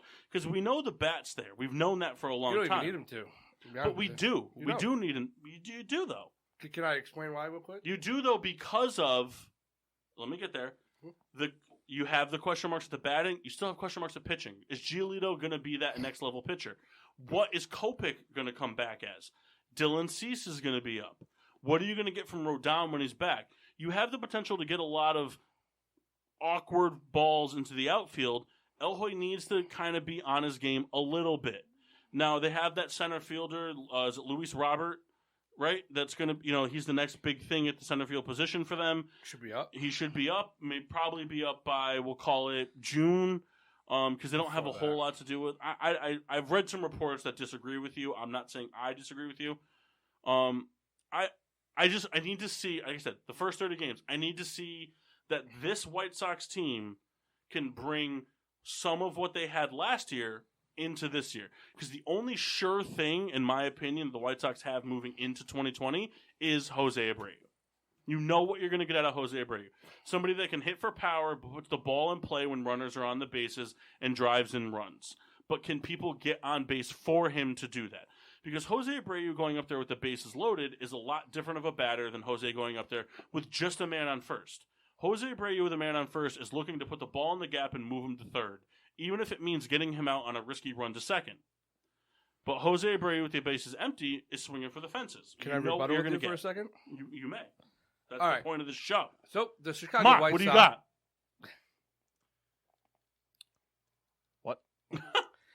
Riveting radio. All right, so the Chicago White Sox have, in my opinion, probably the second or third best bullpen in the AL West.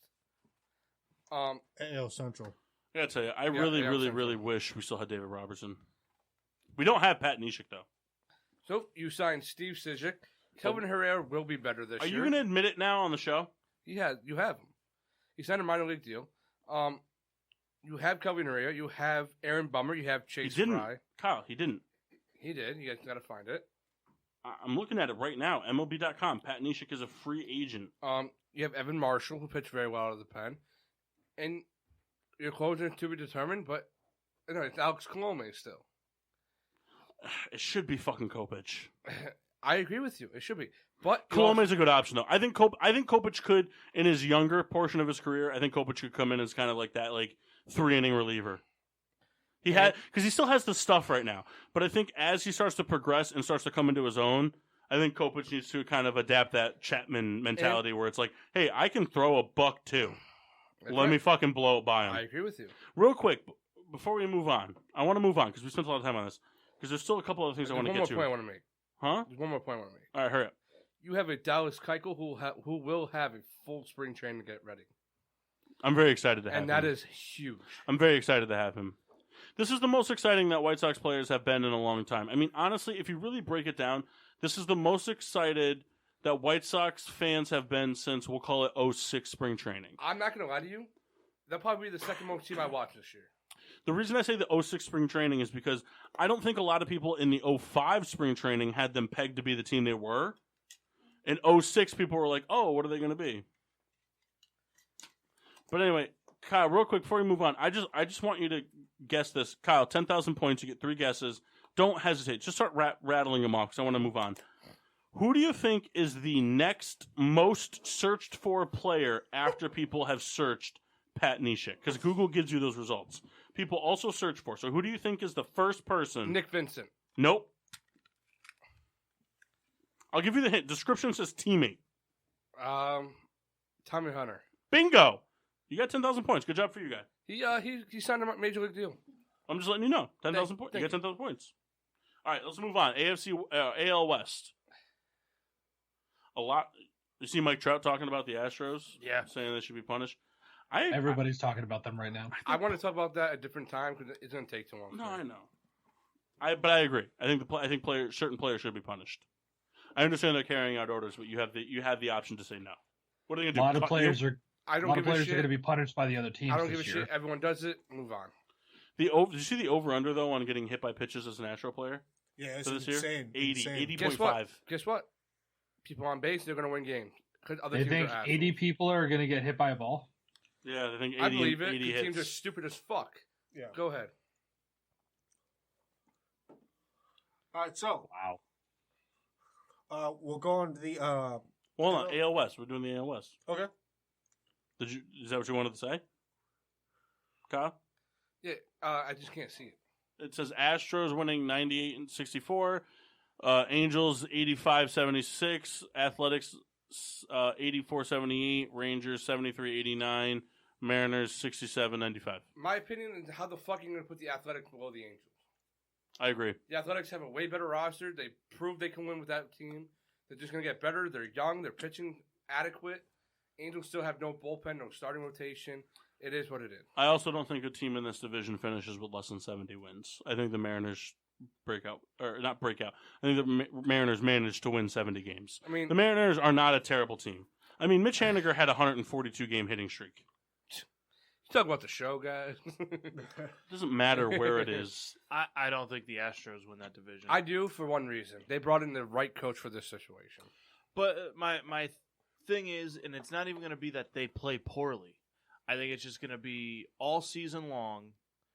After every single game, the first question they're going to be asked is coming back to the sign stealing, and You know, there's one way to beat it. So There's one way to beat it, go ahead, Kyle. and then that you perform to your best ability. So Kyle, so Mark, real quick, I agree that is for sure going to be the question number one asked. However, I think if there's one team to kind of dispute that and kind of rise above it and perform, Houston will do that. But again, I mean, with seeing everything that came out, we don't really know what this team is. You do. So But we don't- I mean, Because a lot of these players were good what does that before mean? that. What does that mean? Kyle, but here's what I mean. Altuve won a batting title way before that even happened. But in that 2017 season when he won the MVP, look at his home versus away split. I get it. So- Like, he struggled, but hear me out. Struggled? In 2013 when he had a 320. What's the reason for that? Listen, I'm not saying he's not a good player, but what I'm saying is the year that all this happened, when he won the MVP, he was batting under 100 on the road. In my opinion, my personal opinion, and we'll get on from this, is that everybody fucking tried to steal signs in the MLB. They just happened to get caught. Well, this one a whole nother degree. It doesn't But matter. here's the deal. Everyone does it. Can I tell you something real quick? And I've mentioned this a million times now. Can this have happened in 1977? No, of course not. Because you know what? In 1977, they were trying to find to do what they're doing in 2019, in 2017, in 2018, in 2016. And if you're that worried about it, change your fucking signs. And that's the thing is, you know, if you're a good franchise, then hey, you're switching the signs more often than not, and you're trying to, you know, beat your opponent in a mental level in a different way. However, the teams facing the Astros, we're not. And am I defending the Astros? No, I am. because it was listen, because it was against the rules. I get it. All right, we got to move on. We All got right, to move on to the NL. This is one I had the biggest gripe with. And it's not even because it's the Phillies in first. I don't think the fucking Mets are even close to that. Yeah, they signed some pitchers, but they signed Rick Porcello. Can you scroll up a little bit, Kendall, so we Yes. can see the whole The Mets, NL East? the Mets have Rick Oh, Porcello. you get the whole thing. Congrats. Bartolo's coming back this year, though. He's Oh, in the he's Mexican. back. He signed a Mexican League What? deal. Can't see it. My bad. I thought you could see it, but You know, you had the Nationals over the Braves who won the division Thank you. last year, which is bullshit. They're going to take a big step back without Anthony Rendon. Their pitching is only going to take them so far. so Kyle, I think the Phillies are way fucking better than they were last year. So Kyle, I have also seen the Mets being the leader in like multiple locations, and I don't, of course, being a homer, like, oh, of course I agree. However, I don't see the Mets being a favorite nearly No. as high as what's We projected. both know the favorite in the division should be the fucking Atlanta Braves. It should, and it's amazing that they're put as low as they are at the third Like, spot. why are they not? What do they have? What have they lost? No, and no, for me, what I kind of anticipate the East going as being very close, being like the Braves win. Let's say the Braves win 89, the Phillies win, we'll call it 87, the Mets 86. I and think so the on and so Nationals take a forth. big step back. It's not even because I hate them. It's just because realistically they don't have Anthony Rendon. You know, Well, they signed Steven Strasburg. It's going to be but- a factor for real. Like, they signed Steven Strasburg, but he's such a fucking injury-prone pitcher, it's not even funny. Max Scherzer's 37. Right, Anibal you're right. Sanchez is not going to have the same year. You're right. Patrick Corbin had a 4.5 ERA the year before. You're right. And me as a Mets fan, like, hey, I love the projections. Of course I do, because it hasn't happened But yet. I get it. Like, your pitching is phenomenal. Your starting pitching. Right. Your bullpen's ass. We can agree on that. Of course. Your lineup is kind of whatever. Yeah. There's nothing sexy about your lineup. No. You can get them out. The Phillies have at least added needs where they needed to. Their bullpen's better. Their starting rotation is a tad better. I mean, I think we're in agreement, Kyle, that the Mets can win 80 games. They can win 80 games. They can win 80 games for sure. And plus 80 games. We'll put 84 to 85 as being an absolute. I honestly think it goes Braves Phillies. I see both wild cards coming out of this division. I do too. I see the Braves winning the division with the Phillies and the Mets getting the wild cards. I see the Braves being a 90-plus win team. I see the Mets and the Phillies finishing between that 88 and 92 range, we'll call it. So we all kind of agree that the Nationals fall back. I do think the Nationals fall back. I don't think the Mets finish first in the division, and I don't think the Marlins get 70 wins. No, I didn't either. I think the Marlins win like 70, but I think it's like 72. No. Yeah, I don't know. I think it's 65 wins. See, it's the amazing. Marlins are down. All I do is shit on how, like, Kyle can attest to this. The other day I was talking about how it's amazing how a team can go 81 and 81 and be 500, and that's kind of like a shit year. But 90 wins is a great year. It's just 9 more wins. 9 more. But I'm sitting here talking about how, like, 70 wins, 65. I'm my, starting to get baseball, guys. In my I'm opinion, fucking getting it. In my opinion, the Philadelphia Phillies have added Zach Fuck Wheeler. yeah. Okay. Mostly because of Goose Island. Everybody across the league expects to make like a Garrett Cole type leap because he had the same numbers around the same age.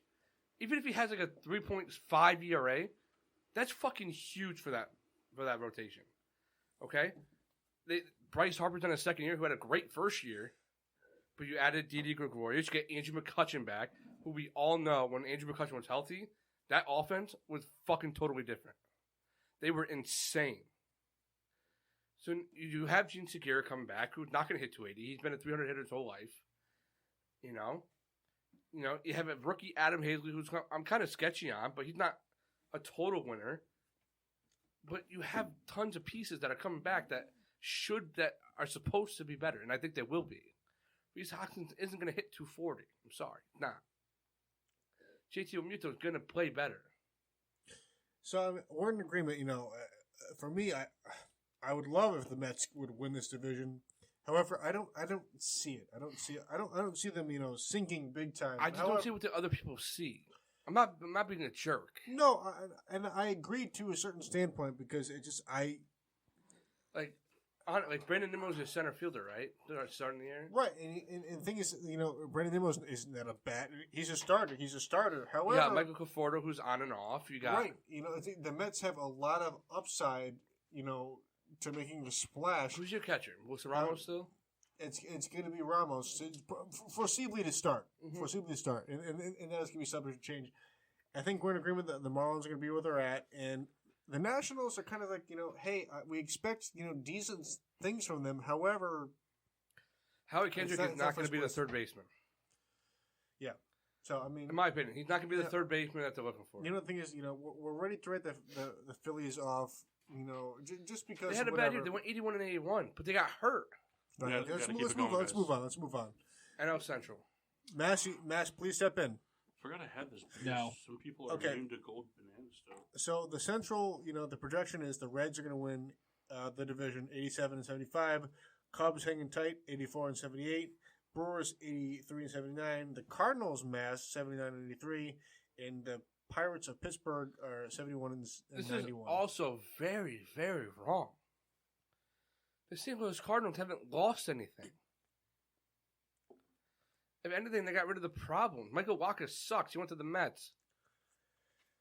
So it's interesting, though, Kyle. I'm interested in your opinion because we're ready to crown the Reds as the division winner. So I guess I'm in the same position as you are. Do you find the Brewers sinking, or not sinking, but being a third place team? I see the Brewers being a third place team, and I think that's only because of the pitching. But underneath the Cubs, kind of just because the rotation is kind of like a boom or bust thing. I see it now, but I could also see it becoming a first place team. The Reds, yeah, they signed 2 guys. They signed Mike Moustakas and Nick Castellanos. They're big name signings, but it's like so they can easily suck as well. Right, I agree. So Joey Votto is not the same player. I want to stop you just for a second. So what is your big hate of the Brewers being a second place, first place finisher? Because the St. Louis Cardinals should be a first place team. Okay, now you / Mass, can you elaborate on that as well? They have the best rotation, and they have the best all-around lineup in that division. So you have Paul Goldschmidt, Colton Wong, Paul DeYoung, They did lose Marcel Ozuna. He went to the Braves. That's another reason why. Okay, so great. Ozuna is, a guy who finds a way to be in any lineup, whoever But you throw as him we've in. been alive, the St. Louis Cardinals have found ways. Yes, I don't disagree. Because they do find a way to just be They annoying. have a kid named Tyler O'Neill who's ready to be the next guy. And he's probably going to be better than Marcel Ozuna. And Marcel Ozuna's on the way up. You're right. I do agree. I guess what I'm feeling is that the Brewers being playing as well as they did this past season is not something to be. It's not a fluke. It's not a fluke for me. I mean, Jack Flaherty pitched absolutely lights out in the second half of that year. And I think that's just going to carry on to the next year. All right, Next. is that all we have to say about it? Mass, anything? No, Kyle pretty much said everything. Okay. And you know West? Dodgers winning 103 games, 59 losses. Padres at 83 wins. Diamondbacks 80. Rockies at 74. And Giants at 65 wins for this year. Dodgers will win a lot of games and because of how weak the division is. I don't think the Dodgers are that cold cut team to win to go to the World Series because their pitching staff. Besides, you can say two of them, but Kershaw is kind of a question mark in the playoffs. It's very sketchy. They lost Ryu, they lost Maeda, so now you're going to rely on 2 or 3 rookies to carry that rotation. They got to be a team that trades for some. I mean, they just have so many people on that team. They have to trade somebody At some for point, pitching. No, I mean, like this year. I mean, like even by the dead, like they have to trade somebody. the Padres are just going to disappoint like they always do. I Hey, will they're never gonna have see. a great June. I will never see a scenario where the Padres are going to win 20 games in a month. Not neither. The Diamondbacks could be a surprise because they added Madison Bumgarner, and they're a team that was on the cusp last year. The Rockies are a team that's every other year, so they can bounce back. Right. If they don't For trade the Arnott. Padres, at 83 wins, I can see that perhaps not being 90 wins, but I think a 89 I win. don't because they did nothing to that pitching staff. Right. I mean, they bolstered, if anything else. I mean, They continued to fail. right. The Dodgers will forever be the division winner because the rest of the teams in this division are ready to just they're complacent. They're ready to be like hey. Kenley Jansen took a big step back last year, Right. and besides him, they have nothing in that bullpen. Absolutely nothing. And who's to say that that's not a guy who's like, hey, hey, your team going into the playoffs, hey, can we ship you for something? Here's a guy that perhaps could be of some value. And what if the Dodgers disappoint? Like, I can see that happening too. Right. They're like the Mets. They're all or nothing. They're more so than the Mets. Than they're all or nothing. These guys have been there and have been nothing than all. I don't think they're all or nothing. I mean, this is a team that's gone to 2 World Series in the last 3 years. Are they Of one course the they most disappointing franchises of the last decade? Listen, Paul. I'm Yeah. sorry. Sorry. Am I back on? I think so. I know Mock heard me, but that's because he was looking at my lips. Kyle, can you hear me? Yeah, Are the Dodgers one of the most disappointing franchises of the last decade? they are because they spend all this money and they I'm don't just win. asking. No, we don't have to go into explanations. I just wanted a quick yes or no. I think so. All right. So, are we done? Yeah. I think so. Okay. So, Kyle, I love you to death, but I told you this. I knew it wasn't going to take 10 minutes. Did I not say that to you? I just knew it. But So all of us, though, we So- all kind of talked about it. No, that's good. We're out of time. I want to hear that thing that was going to piss Kendall off, though. It's going to start a whole discussion. Well, I'll keep it brief. Group text. All right. How do you feel about the? How do you feel about the recent? Jesus fuck. How do you feel about the recent report that came out that said that the Patriots' plans are to re-sign Tom Brady and bring Hunter Henry and AJ Green into the mix? I think hey, if that's what it takes to win, great. I don't care. Here's All the right. deal. I'm glad you kept it short, but keep it real at the same time. Can I keep it real? Because here's the deal. I would have been outraged at this probably 5 years ago, but The Patriots already won 6, so I don't care anymore. Well, I The- think you're the just more report upset came- that a Charger's going to go to the Yeah, Patriots. the report came from. Well, I just won't Keep in draft mind, him. this is all in quotes. It's all rumor and innuendo.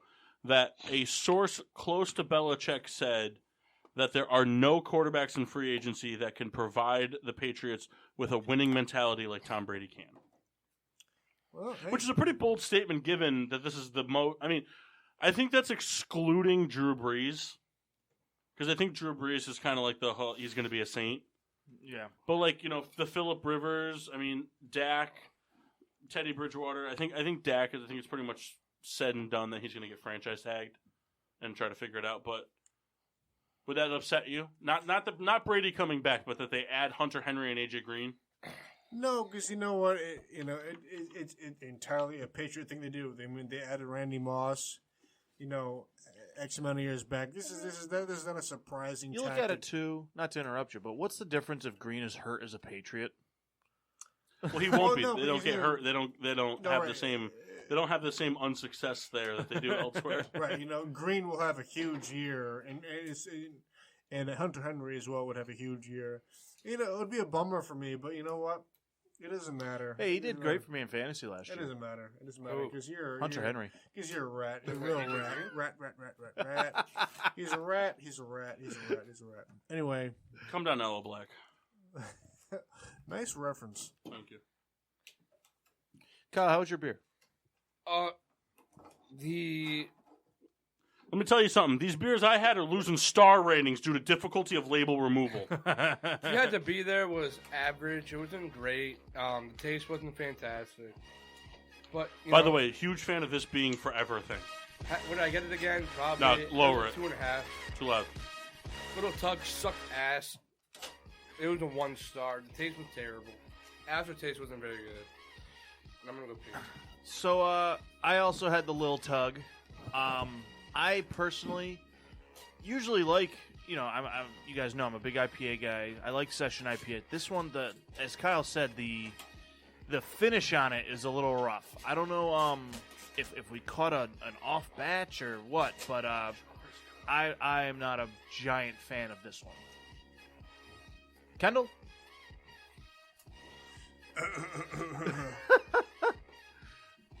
So, I began with I had the Nice Cans by Sheben, Connecticut brewed, $14 roughly, 5.2%, a golden color, and the aroma is citrus and flavor citrus earthy. It's very tasty. I don't know. It's very regular. It's a very regular beer. 2 stars. Would I give it? Maybe. Yes. It's an okay beer. I enjoy Which one it. was that one? This was the Nice Cans by Sheben. You will Yes, get it Sheben. again because you have a lot of it. Yeah, it's true. So real quick, I had this. I meant to mark it. And then would you start off with the So listen, I started. I'm sorry, that was my bad. I started with the Decadent Orange Cream Ale from Decadent Ale in Stratford. Real quick, I just want to do this. This is something I'd like to start doing if possible. I mean, I know Mock doesn't keep a beverage journal anymore. I know, I kind of fell off. You should start doing it again. It's a lot of fun. It gives you a better chance to review. I know. So I'd like to go back to March 25th of 2019 when I had the Little Tug. I gave it a 2.5-star rating. I said it was blandish with citrus, but very light. And I said I was doubtful on getting it again. Yeah. So just a beer that was had tonight. I'd like to give my take on a beer that I recently had it in the past on the review side of it. But tonight I started off with the Molson Canadian just to let my beers get cold. From the Reed collection, the Rat collection. I had From the Rat Reserve. From the Rat Reserve, I had Dave's Kick Save IPA from Overshores Brewing out of East Haven, Connecticut. It was $3 at 7% alcohol. Straw colored with a grainy, smoky citrus aroma and a smoky, grainy flavor. It was a hoppy IPA, solid for a single IPA with such a higher ABV. Usually in that 7 to 9%, you start to see the doubles start rolling in. but it had good flavor. I gave it 3 stars and said sure I'd get it again. And it's got a cool thing on the can. This is back reminiscing to a guy that played before they were actually the New Haven Nighthawks, back when they were the New Haven Blades. Also did some coaching from Dave is a coach from Yalesville. And I finished off with the New Haven Nighthawk Light, which is a light style beer by the Overshores Brewing Company out of East Haven, $3 at 4.25%. Golden color, greeny, and very barn smelling in aroma. I don't mean barn in terms of shit. I mean in terms of like straw, hay bales. Very grainy flavor, and again that straw type of taste. It was very light with a very thin body, minimal hop or grain flavor with nothing distinguishable in terms of like a unique personality. But it's very crushable at 4.5%. So I gave it 2.5 stars and said maybe I'd get it again. And that's my beer review from the Rat Reserve. Right. Mock, in case they wanted to know more about the Rat Reserve, where could they find out about that? Subscribe and find us on Facebook, Instagram at Getting Sports with Drunk.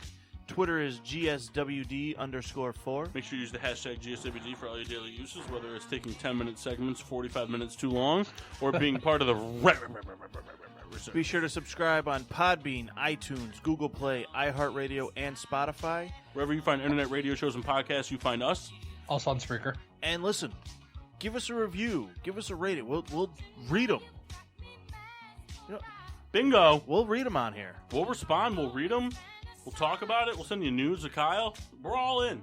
Tub picks of Masi, man. Bingo. Next week, we're going to continue the monthly segment section with the Red Barons 30 under 30. We're going to be diving into the MLB world, which is going to get a little interesting. And we're going to have a bunch of other fun stuff to talk about. So make sure you tune in next week on the PPRN Radio Network live on Spreaker for Getting Sports with Drunk. But until then, I'm your hostess, Cupcake the Riddler. I'm Mock. Sheen Washable. Nope. I'm the Nacho. Not so.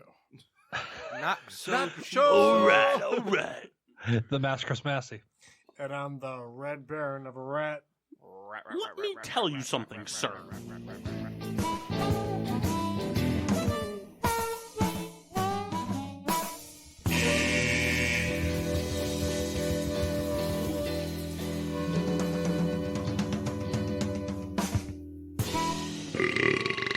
Yeah.